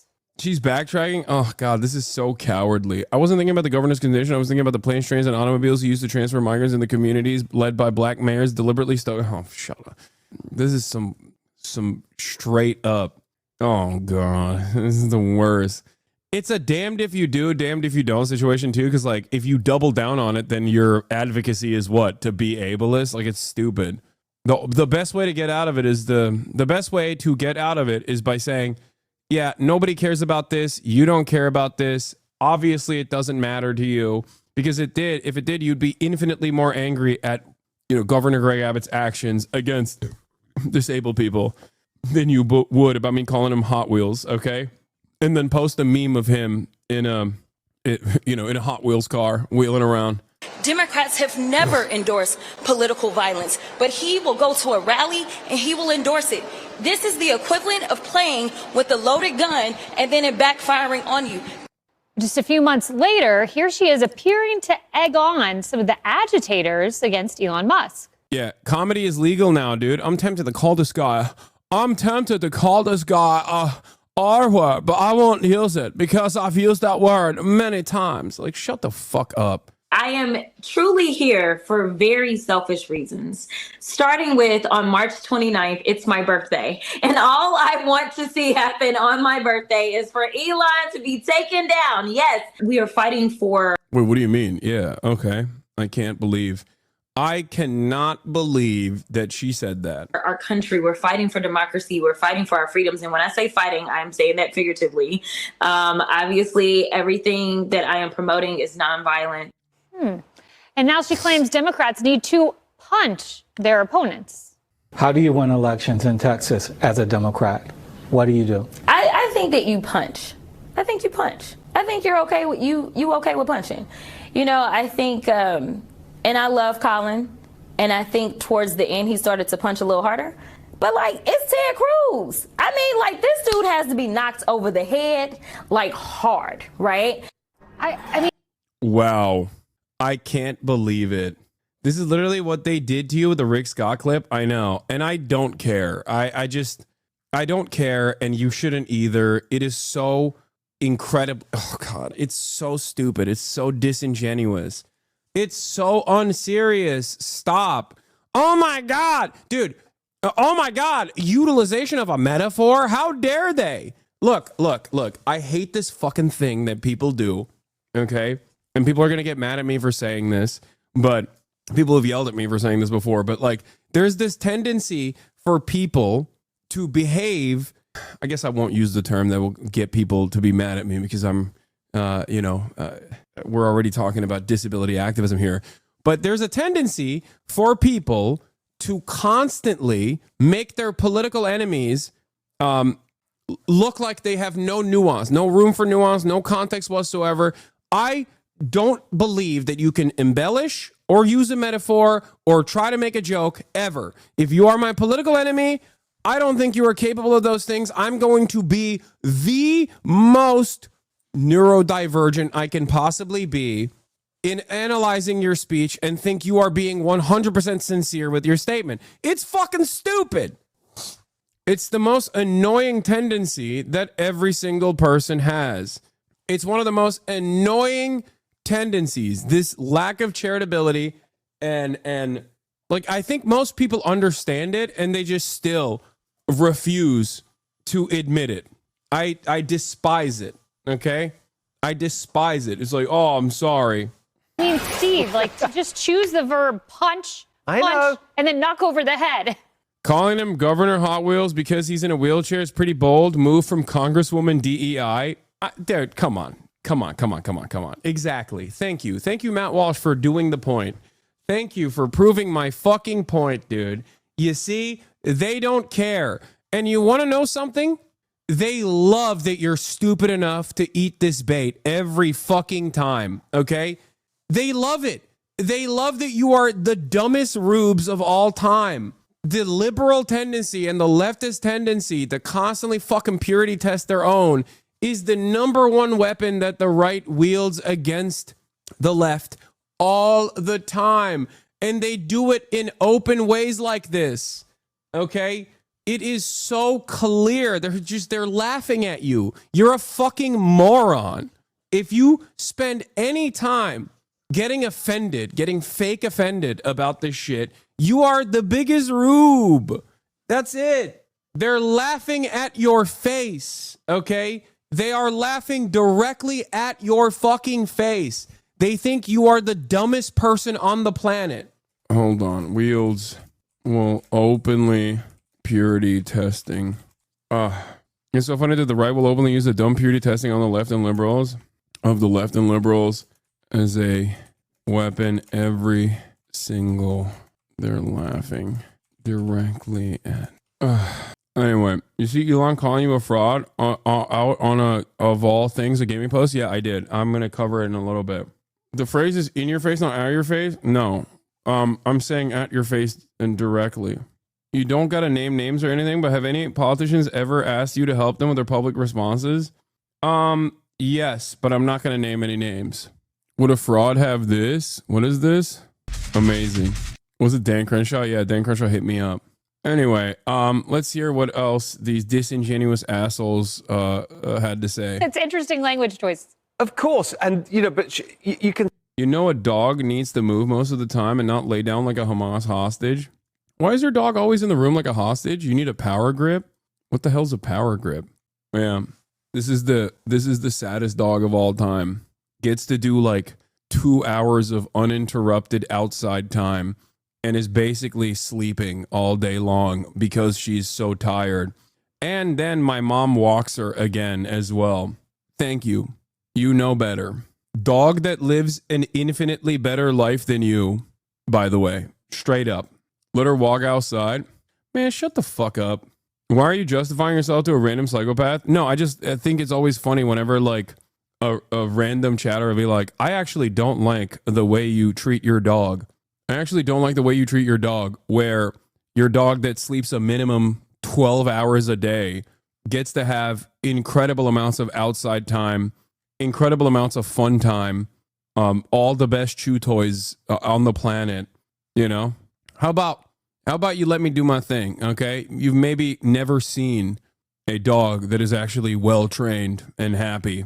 I don't like how you treat your viewers. Okay, take a week off then. Literally the most spoiled, best trained dog, like off-leash trained, mind you, is so funny. Can see that this, for her, is working, right? This kind of amping it up, and some of the comments we're seeing, and it gets more and more over the top, lower and lower, frankly. But this is what they seem to want in the Democratic Party now. They want this kind of rhetoric. They want this kind of attitude. I don't think it's helping them at all, but it's helping lift the profile of people like Jasmine Crockett. It's a great point, because some Democrats say they want to fight. It may be a figurative fight, but she's given them maybe a literal one. I don't know. You know, Kennedy, there is this moment of Jasmine Crockett. I think this is probably the most shameful bite we're going to play. Listen to how she talks about Governor Greg Abbott of Texas, who I would remind everyone is in a wheelchair. Y'all know we got Governor Hot Wheels down there. Come on now. Him, is that he? Every statement, dude, every statement that the right makes is violent. Their policies are inherently violent, and the statements that they make are violent. I talked about this quite a bit at the time when the Trump failed assassination happened, and the Republicans tried to do this thing where they were like, oh, it's the violent rhetoric from the Democrats that caused this to happen. And ironically enough, most people didn't eat the bait on that. And guess what happened? It fizzled away. It was a moment where, like, collectively, every single liberal, all the way from the rattiest of libs to the hardline Maoists, were just like, dude, shut the fuck up. Okay? Shut the fuck up. What do you mean, the violent rhetoric of the left? Get the hell out of here. Okay? And guess what? It went nowhere. They kept it up. They kept talking about how, like, this violent rhetoric is crazy, whatever. And it didn't work because everyone knew that Republicans completely own the space of violent rhetoric. Okay? And the idea that, like, you should be canceled over this is also incredibly silly because, as I've said before, time and time again, cancellations are not real. Cancel culture is not real. The only way you can actually be canceled is if you get canceled by your own fan base, by your own constituents, by your own supporters. Okay?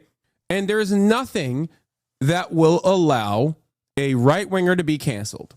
Nothing. Nothing at all. On the other hand, liberals and the left routinely get quote-unquote canceled by their own fans. Now, I'm not saying we should let, I don't know, sex pests and criminals and awful people to get away scot-free, right? And do whatever they want. That's not what I'm saying at all. But I'm just saying exercise a little bit of fucking caution, okay? Have a little bit of messaging discipline. It's incredibly stupid to constantly look at, like, the tiniest things and just be like, yeah, we gotta really fix our messaging on this. Like, yeah, you're right. Especially when it's like especially when it's being advocated by, what is this? She heard the chatter be like, she wants to walk around. Hold on.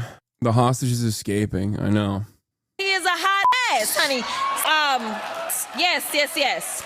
I don't know what her intent was with that, but I find that to be a disgrace. No, she's trying to demean the governor in order to score cheap political points. She's an attention whore. And it's annoying. So when you are void of ideas, you ramp up the rhetoric. I mean, how incredible would she be if she actually laid out an economic plan for the people in Texas, for her specific constituents, and for families across the country? She would be applauded. She would be celebrated, but instead, she's kind of at the bottom of the barrel. I don't like it when people in either party do it. Get the fuck out of here. You don't like it when people in either party do it? I don't see you fucking doing endless amounts of critique on the Republican Party. Get out of here. She thinks she's doing it for cheap points, but it's not grounded in political philosophy, and I don't have a ton of respect for her. It's interesting you bring up the ideology, political philosophy, and legislative ideas. She even admits she doesn't have those. Listen.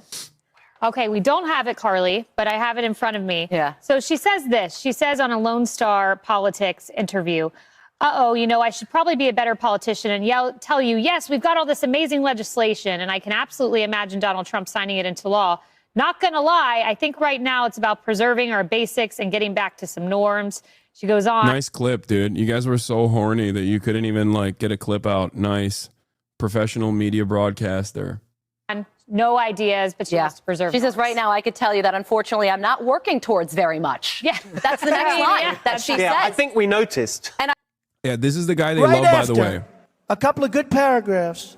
This is the guy that they voted for 3 times, who is now president the 2nd time. This was the first time he was running for president. And it's talking about northern New Jersey draws the prober's eye. Written by a nice reporter. Now the poor guy, you got to see this guy. Oh, I don't know what I said. I don't remember. He's going like, I don't remember. Oh, maybe that's what I said. This was 14 years ago. They didn't do a retraction. Like, get the fuck out of here. Are you serious? Are you for real, dude? The entire right-wing movement has collectively decided that they will say the R word. Like, that's their whole thing. Is saying the R word, okay? That's like comedy is no longer dead. Hasan is such a chicken shit retard that he blocked me. No, I just didn't want to see his fucking spam, dude. What does he think I'm dude, you are 60 years old, man. You own the fucking platform. What are you talking about? There's a follow-up. Busted that I blocked him. This guy is such a fucking loser. I can't believe it. I can't. Oh my God. I'm going to have Grimes on again on the broadcast. You keep this shit up, Elon. You keep this shit up. I'm going to have Grimes on the broadcast. I'm going to have your daughter on the broadcast. You keep this shit up. You keep it going. I'm going to interview everybody, okay? Time to learn, Blue Sky buddy. No, this is the whole point. No, I did block him. Yes, it's not a lie. It's right here on screen. Of course I blocked him. I don't want to see his fucking post, dude. What do you mean? If there's a post that is relevant, Megaphonics will let me know. Okay? Trust me. Yeah, I blocked him because I couldn't. It was so much. It was always. He posts so much.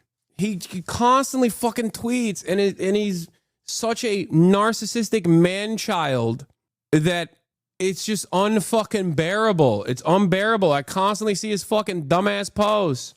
Hold on. I'm going to quote tweet him, though. Force everyone to see your dumbass tweets 7K times a day.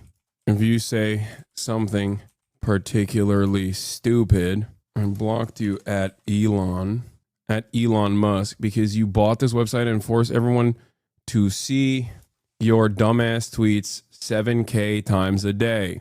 Why do you think I'm afraid of you? Come on the stream. Such a big man. Read Megaphonics' logs. Oh my God. Megaphonics got fucking banned.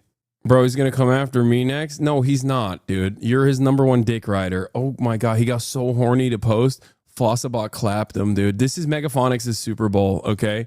This is literally his Super Bowl. Here, I'll throw in the screenshot of this too. Fuck it. Why not? Send him back that video of his eyes rolling high on Ket.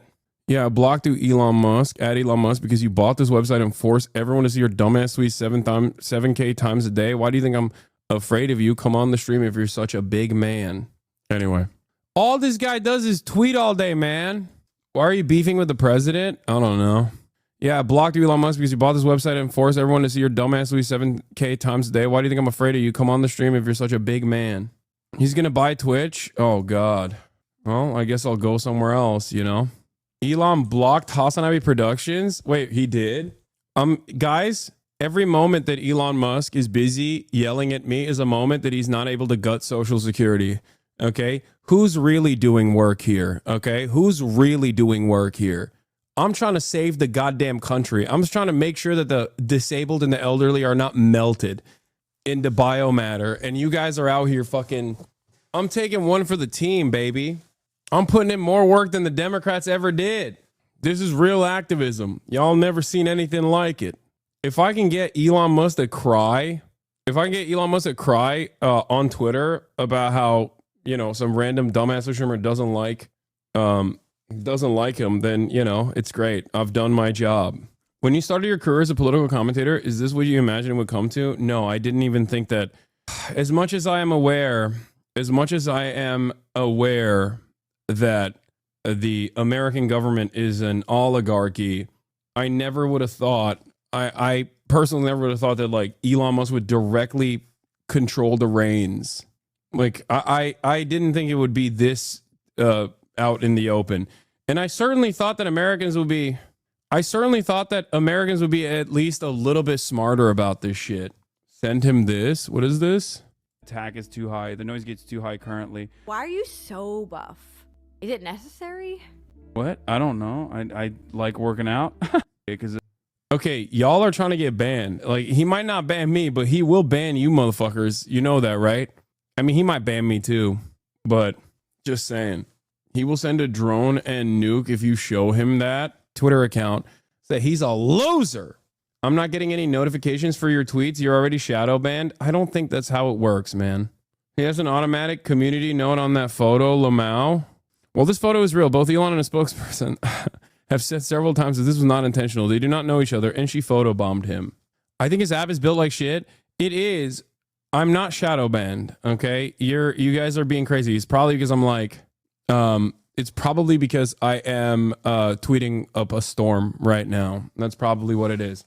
But yeah, all right. Let's move on from the Jasmine Crockett saga, and let's instead talk about the Elon Musk saga. The final note I wanted to make on the Jasmine Crockett saga was this way of talking about it is the most cowardly way to approach the subject matter. She should have just like talked about how stupid and hypocritical Republicans are, but instead she's like, I wasn't thinking about governor's condition. I was thinking about the planes, trains, and automobiles he used to transfer migrants into communities led by black mayors, deliberately stoking tension and fear among the most vulnerable. Literally, the next line I said was, he was a hot ass mess, referencing his terrible policies. At no point did I mention or allude to his condition. So I'm even more appalled at the very people who unequivocally support Trump, a man known for racially insensitive nicknames and mocking those with disabilities, are now outraged. Keep that same energy for all people, not just your political adversaries. Finally, this is yet another distraction. Instead of obsessing over and hanging on to my every word, maybe my political vote should focus on doing the work of the people who elected us to improve their lives. Yeah, no one believes this explanation. You should have just been like, you should have just stuck to, yeah, nobody cares about this. Stop being soy, okay? And now the Republicans are moving on to censure Jasmine Crockett. Relevant. What is this? Good idea for an electric jet. Pedophile says, what? Get away from me. Yeah, good idea for an electric jet. Pedophile says, what? Get away from me. Guess every moment he spends crying on Twitter is a moment away. Hold on, I'm fucking posting on Instagram. Censuring seems a little more than a formal scolding. Are there actual any penalties? No, it's just scolding. It is what it is. Elon Musk is so funny because just like the rest of these animals, okay, these billionaire parasites, he could just have kept quiet, moved in silence and did his damn thing behind closed doors. But he is so desperate for people to adore him. And he doesn't care who those people are. Like, it doesn't matter if it's the biggest loser of all time. It doesn't matter if it's like a cryptocurrency dumbass or whatever. He's going to get that attention anywhere he can. Yeah, Randy Weber is introducing a censure resolution against Jasmine Crockett for calling Texas Governor Greg Abbott Hot Wheels. Draft resolution obtained by Fox News. Wait, I don't see your last tweets on my feed? What do you mean? Like, when you go to my profile, it doesn't show up? Maybe he deleted them. I doubt it, though. I think the reason why you're not seeing it is because it's like, the reason why you are not seeing the tweets is because it's, I'm tweeting a lot and the website is broken. That's what it is. The website is broken. Don't attribute malice immediately to a much simpler explanation, which is that he broke the website. Chad, if you have Elon blocked, it won't show up in the notifications. If you have post notifications for Hasan, yeah, most of you guys also probably blocked Elon as well. So yeah, that's probably the reason why it's not showing up, myself included. Aren't there only like 3 people working at Twitter now? And one of them is in a constant K-hole. I mean, Elon Musk is never working. Let's be real. But yeah, all of this started, the Elon Musk saga Let's talk about it. Okay. I am under attack by a billionaire, by the real. Hold on. Let me. Oh, fuck. God damn it. That's crazy. That is what the camera turned to.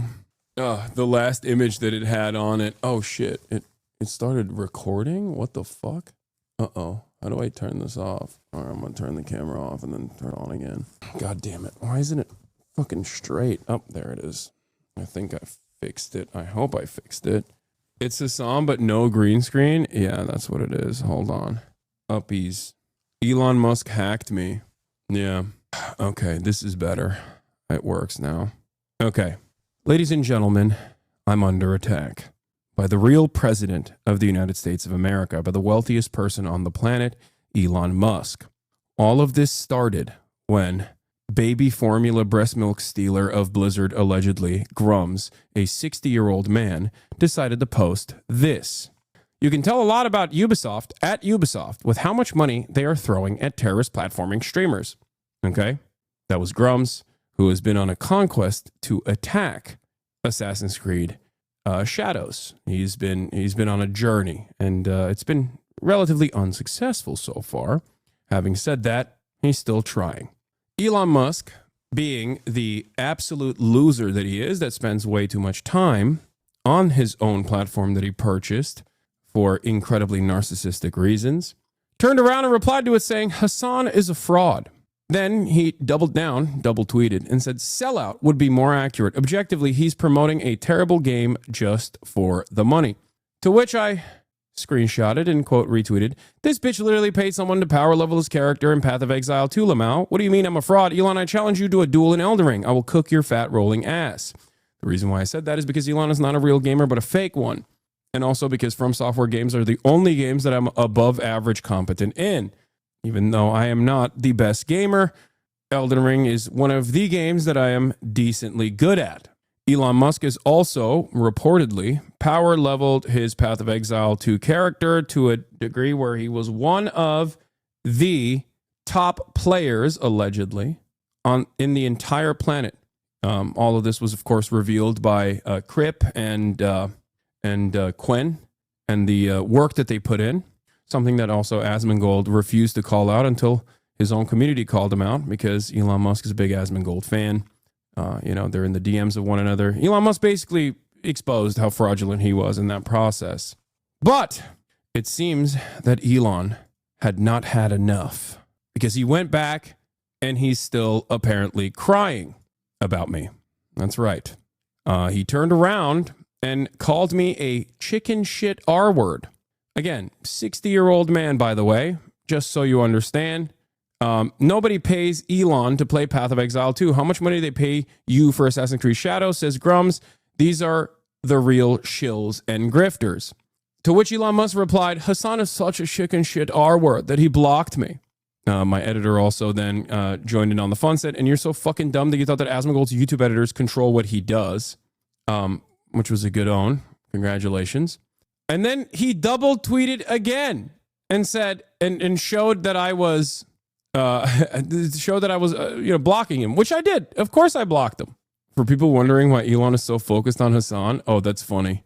Oh no, everyone is posting replies. Everyone is Grimes posting in the replies. Attack is too high. The noise gets too high currently. Why are you so buff?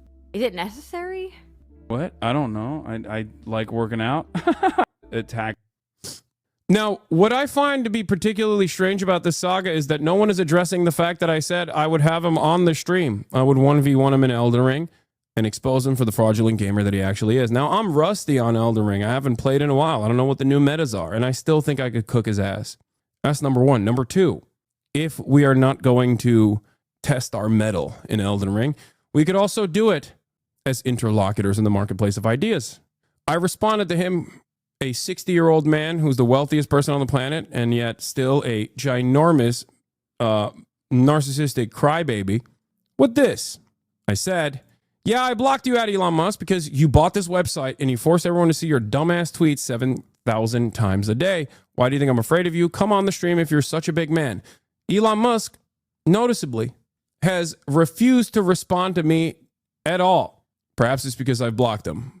So In the interest of fairness, I will unblock him so he can reply to me directly if he chooses to do so. Elon Musk, of course, is a coward and narcissistic and thin-skinned.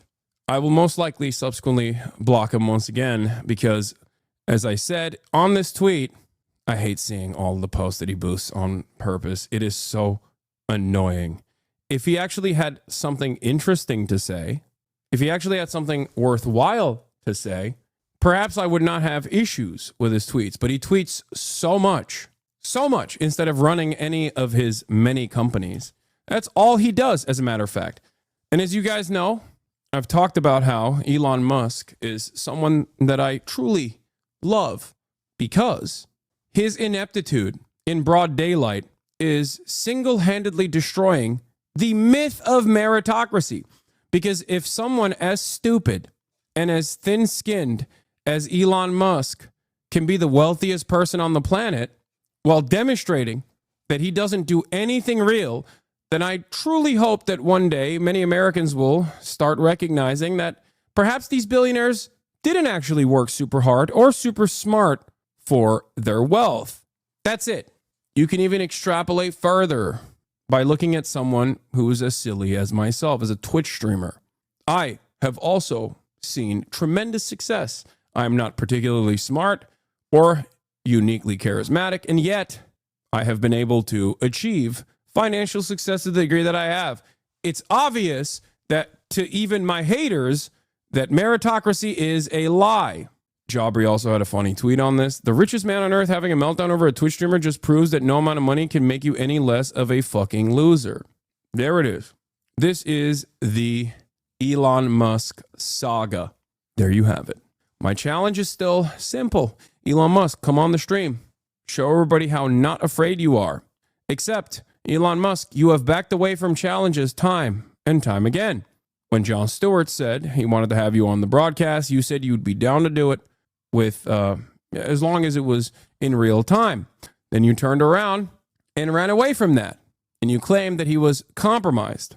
Elon Musk also backed away from fighting after entertaining the notion of fighting Mark Zuckerberg.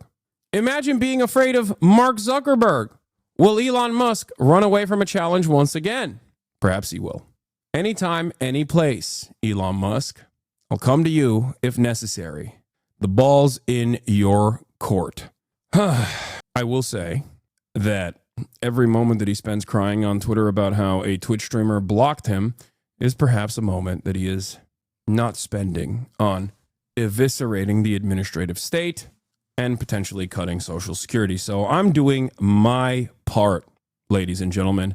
That's right. What have you done today? Did I just make a YouTube video? Yes, I did. Can you make a screw Elon meme coin? No. It does. One last note that I will mention is that I have talked time and time again about how Elon Musk has known who I am and has not been a big fan of me for quite a while. I've talked about this quite a bit.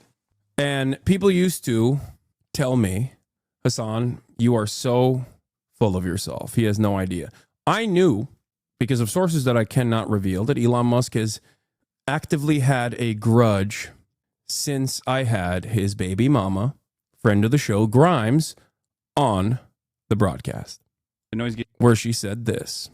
This could perhaps be one of the reasons as to why Elon Musk has been so angry and so resentful about my existence for quite some time. Because the attack is too high. The noise gate's too high currently. Why are you so buff? Is it necessary? What? I don't know. I like working out. Yeah. You miss long hair Hasan. Long hair Hasan wasn't that good. I wasn't a fan of long hair Hasan. That was a particularly good hair day. Yeah, thank you. Anyway, let's see if he tweets a little bit more after this, but I think this will most likely shut him up again. Now, let's get back to the news. There's a certain amusement in Elon screenshotting your profile, complete with the PFP of your armpit. Yeah. He's gonna put a hit out on you. I don't think so. I mean, if it happens, it happens. It is also kind of funny that award-winning journalists are sending me the Elon Musk tweet. I won't name who, but Nothing like two heavyweight fake gamers doing what they do best for the love of the sport. Yeah. Apparently, Grok thinks you would win in a 1v1 versus Elon and Elden Ring. Ask it 1v1 in Elden Ring, who would win, Elon Musk or Hasan Piker? I don't know how to use Grok, and I don't want to use Grok. I don't know how any of that works, but I'm not going to do that. If he responds, you have to end your response with, now be quiet. And then he will have to respond. If he takes you out, know that you died, how you lived, posting. Yeah. Someone asked Grok to analyze the Elon Musk fight. Predict the outcome of an Elden Ring 1v1 between Elon Musk and Hasan Piker is speculative, but can be informed by what we know about their gaming experience and approaches to the game. Elon Musk has publicly shared his Elden Ring build, which became infamous for his unconventional and suboptimal choices. His character at level 111 leaned heavily into intelligence deck setup with high stats in those areas. But his equipment choices, like wielding 2 shields, 2 swords, and a staff while wearing heavy armor, resulted in a heavy load status. That's why I said he was fat rolling, by the way. This severely limits mobility, making dodging slow and ineffective, a critical disadvantage in Elden Ring's fast-paced combat. Musk is claimed to have completed the game, suggesting some level of persistence, but his build indicates a reliance on summons or range magic, rather than mastery of mechanics like dodging or melee combat. Critics, including gamers and commentators, have mocked his setup for a lack of optimization, with some suggesting he might not even play as skillfully as his completion claim implies. Hasan Piker, on the other hand, is a Twitch streamer with significant gaming experience, having streamed Elden Ring extensively. He's known to have tackled the game's challenges live, including rage quitting after struggling with NPC invader Mad Tongue Alberic, despite quickly defeating the first boss, Margit. This indicates he's comfortable with the game's difficulty and has practical experience with its mechanics, even if he's not immune to frustration. As a seasoned streamer, Hasan likely has a better grasp of builds and combat strategies, honed through hours of play and community interaction. While his exact build isn't as publicly dissected as Musk's, his streaming background suggests he's prioritized a more balanced or effective setup, likely medium armor for mobility and a mix of melee and magic tailored to his playstyle. In a 1v1 duel, Elden Ring heavily favors skill, reaction time, and build efficiency. Musk's heavy, clunky build would leave him vulnerable to a mobile opponent who can dodge and punish slow rolls. Hasan, with a streaming experience and likely better understanding of the game's meta, could exploit this by using a faster weapon like a katana. It is my weapon of choice. Or spacing Musk out with spells while avoiding his attacks. Musk's high intelligence and spell slots, e.g. Comet or Danny's Dark Moon, could pose a threat if he lands hits, but his lack of flash in the quick menu and poor mobility make it unlikely he'd outmaneuver Hasan. Given these factors, Hasan Piker would likely win. His practical experience and adaptability as a streamer give him an edge over Musk's quirky, inefficient build and questionable combat prowess. That said, it'd be a hilarious spectacle. Musk's fat rolling onto Hasan's blade while tweeting about it mid-fight. Why is Grok constantly dunking on Elon? This is the thing I don't understand. Doesn't Grok sometimes call him a pedophile and stuff? Also, once again, if you would like to support the stream, please subscribe. Especially at a time when I might be assassinated by the wealthiest man on the planet. You can subscribe for $6 or for free with a Twitch Prime. Use it on your favorite streamer who actually stakes it to the man, Elon Musk, no matter what the damaging consequences of that may be, considering the awesome power that he now holds, that he now maintains. What are the odds he actually comes on? Less than 0. Are you kidding me? He has never in a million years entertained contentious conversation. Are you kidding me? He lost his shit at Don Lemon, dude. A lot of my naysayers would much rather stick to their own platforms and cry over and over again rather than talk to me directly. It's actually rare that he mentioned you. Yeah, yes and no. He has in the past, but only tangentially. This is one of the first instances where he's directly mentioned me. Burgles, thank you for the 50 bones. Yeah, he won't even do Jon Stewart, which I understand why he wouldn't do that. He would be thoroughly embarrassed by Jon Stewart, So it is fun, though. It is fun that we can all unite. Company. Yeah, remember this conversation that took place with Elon and Don Lemon? So you said if they kill the company, it's them. But doesn't the buck stop with you? I mean, you're on. I have to say, Cussy Connection, thank you for the 10 big ones. Choose your question carefully. There's 5 minutes left. Odds on if he's watching the stream right now, there's a likelihood. Okay, but so is this the question you want to ask? The same question is you said that they are killing the company, but you're the head of the company. The buck doesn't stop with you? I acquired X in order to preserve freedom of speech in America, the First Amendment. And I'm going to stick to that. And if that means making less money, so be it. So I have to be, listen, I'm just being honest, right? I'm not trying to, get you or anything. I was just surprised that you would blame other people for killing the company. I mean, when you say the buck stops with the president of the United States, regardless of what happens, right? So, why would that question upset you? You seem upset by it, are you? I think you. And I'm not trying to upset you. Well, you are upsetting me because the way you're phrasing the questions, I think, is not cogent. It's not what? Not cogent. Cogent. Yes. Go ahead. If given a choice where an advertiser is saying, like, you have to censor all this content on the platform, irrespective of whether advertising appears, then our answer will be like, look, you can choose where you want your advertising, what you want your advertising to appear next to, but you can't insist on censorship of the entire platform. And if you insist on censorship of the entire platform, even where your advertising doesn't appear, then come from. I was born that way, and I had a tough childhood. You did. So yeah. How so? So tough. Right, Walter Isaacson goes into it in the book, and we only have a couple minutes left, so. All right. Too long to describe. So the one or two questions I can do, and then we'll have to call it. Okay. Again, I don't mean to upset you. Why are you just? No, I have a whole room full of people waiting to meet with me. Okay. So we're just going over time. Okay. All right. I understand that. Anyway, I had a difficult childhood. My father was spectacularly wealthy. We basically had slaves. It was very difficult. Can everybody stop fucking demanding that I make meme coins? Are you guys so dumb as to think that I would ever entertain making a fucking meme coin? Y'all are literally zero IQ if you think I'm gonna fucking make a Elon coin. Shut the fuck up, dude. Oh my God. What is happening right now? No. It is the diametrical opposite of my values. The fuck? Like, what is going on? Are the Elon haters and Elon lovers alike all operating on the same brain wavelengths? What's going on? What is this? I did unblock Elon on the website he paid to make a right-wing echo chamber. It's ironic because did you see this clip of Elon crying because his hero hates him? There are American heroes who don't like this idea. Neil Armstrong, Gene Cernan have both testified against commercial spaceflight and the way that you're developing it, and I wonder what you think of that. I was very sad to see that because those guys are, those guys are heroes of mine, so it's really tough. I wish they would come and visit and see the hardware that we're doing here, and I think that would change their mind. They inspired you to do this, didn't they? Yes. And to see them casting stones in your direction. It's difficult. Did you expect them to cheer you on? Certainly hoping they would. What are you trying to prove to them?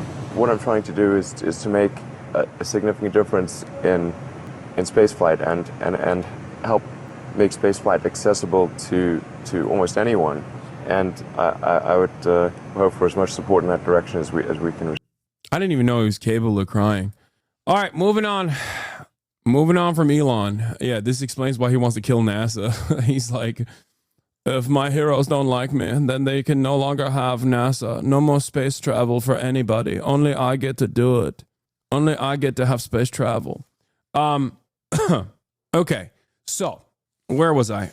Let's talk about some real news. Obviously, friend of the show, Hamdan Bilal, who only a couple of weeks ago was sitting right there, has won an Oscar for No Other Land. He was one of the co-authors and co-directors of No Other Land, a story documenting the day-to-day existence of Palestinians living in the West Bank under the illegal occupation of Israel. Hamdan Bilal was attacked by a group of rabid settlers in the West Bank. He was lynched by them.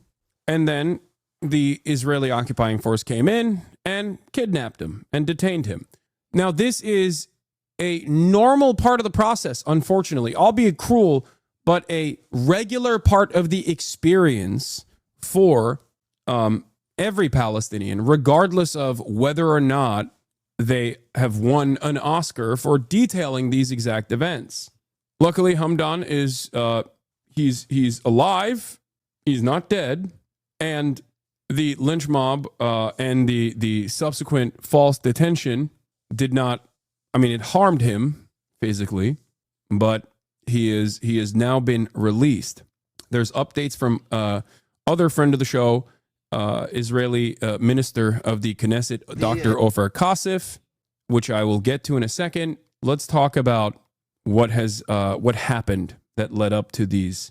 You've all retracted the use of the word lynch. It's confusing people. Has just been released after being detained in the West Bank. Activists say police arrested Palestinian filmmaker Hamdan Bilal after Israeli settlers attacked him, leaving his head bleeding. The IDF says the altercation started when several people, quote, hurled rocks at Israeli citizens, damaging their vehicles. Israeli officials say when police arrived to break it up, attackers threw rocks at them. Bilal is one of 3 Palestinians accused of throwing those rocks, and ABC's Matt Rivers is in Tel Aviv following this story for us. So, Matt, what's the latest now? Well, it does appear that he has been released out of police custody, and that's going to be to the great relief of his friends and family who have been extremely concerned. Say attack because Americans get confused by the word lynch. Okay. It is a lynch mob. They did not kill him. They attempted. And then the Israeli occupying force came in and they detained him. Since he was taken into custody yesterday. Yeah, and the interesting part about this story, of course, is that immediately the framing that you hear by Western news outlets is that the Palestinians themselves actually kind of deserved it. Okay? Why did they deserve it? Oh, they were throwing rocks. Immediately adopting the idiotic pro-Israel framing on the matter.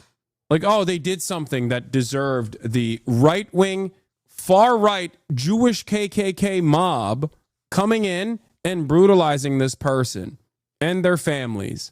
And then the ultra-nationalist military force that illegally occupies the West Bank coming in and packing him up and falsely imprisoning him. Ridiculous. Giving any air to the Israeli side on this matter as though they have any side whatsoever is basically defending Israel once again. Evening over in the West Bank. We've been in touch with them ever since, and the big concern was they didn't know where he was being held, how he was being treated, and what he would eventually be charged with. We still don't know all the answers to those questions, but it does appear that he has been released. We've been in touch with his friends who say he is on his way home to go see his family. As is often the case with the West Bank, you have competing narratives about what happened here. You have the Israeli security forces version of events, which often say that it is Palestinians who start these things, that they are simply responding to Palestinian. Why would you even bring that up? Like, there's no reason to bring that up. Attacks, and then you have the other side, which is the Palestinians who live there. Isn't this what Bad Empanada was saying about you? I don't know what you think you're saying in this situation, but I find it really funny because we're talking about a real issue, okay? A real act of violence that someone who was on this broadcast a couple weeks prior was subjected to, and your attitude on the matter immediately demonstrates your lack of interest in learning anything new because you fucking turned around and tried to make this about drama with a goddamn YouTuber. What the fuck is wrong with you, dude? Some of you people are so fucking pathetic. Okay, you fancy yourselves to be intellectuals. You fancy yourselves to be people who truly care about political acts. Okay, and you consider yourself to be motivated by empathy. And then when the opportune moment rises, you immediately turn around and just go, oh, this is like kind of exactly what you do on a daily basis, according to a video that I misunderstood. Shut the fuck up. The activists who are there, and they say that this was Jewish settler violence, people coming into their town as they do all the time. And we have seen rising incidents of settler violence over the past several years, provoking people. Aren't you conflating being Jewish with the policy goals of the apartheid state of Israel by referring to it as a right-wing Jewish mob? What? No, dumb fuck. Saying people who are part of the Jewish Power Party or saying people that are Jewish themselves, like Jewish settlers themselves, operating like the Klan, okay? Saying that right-wing rabid ultranationalist settlers are the Jewish KKK is not conflating the entirety of Israel with Judaism. That's just what their ethno-religious background is. Yes, I've been wanting to be called a dumb fuck by Hassan for so long. Okay, have fun with that. There's never been a moment where I've maintained the position that like Israel is doing anything for Judaism. I always talk about the false conflation of Judaism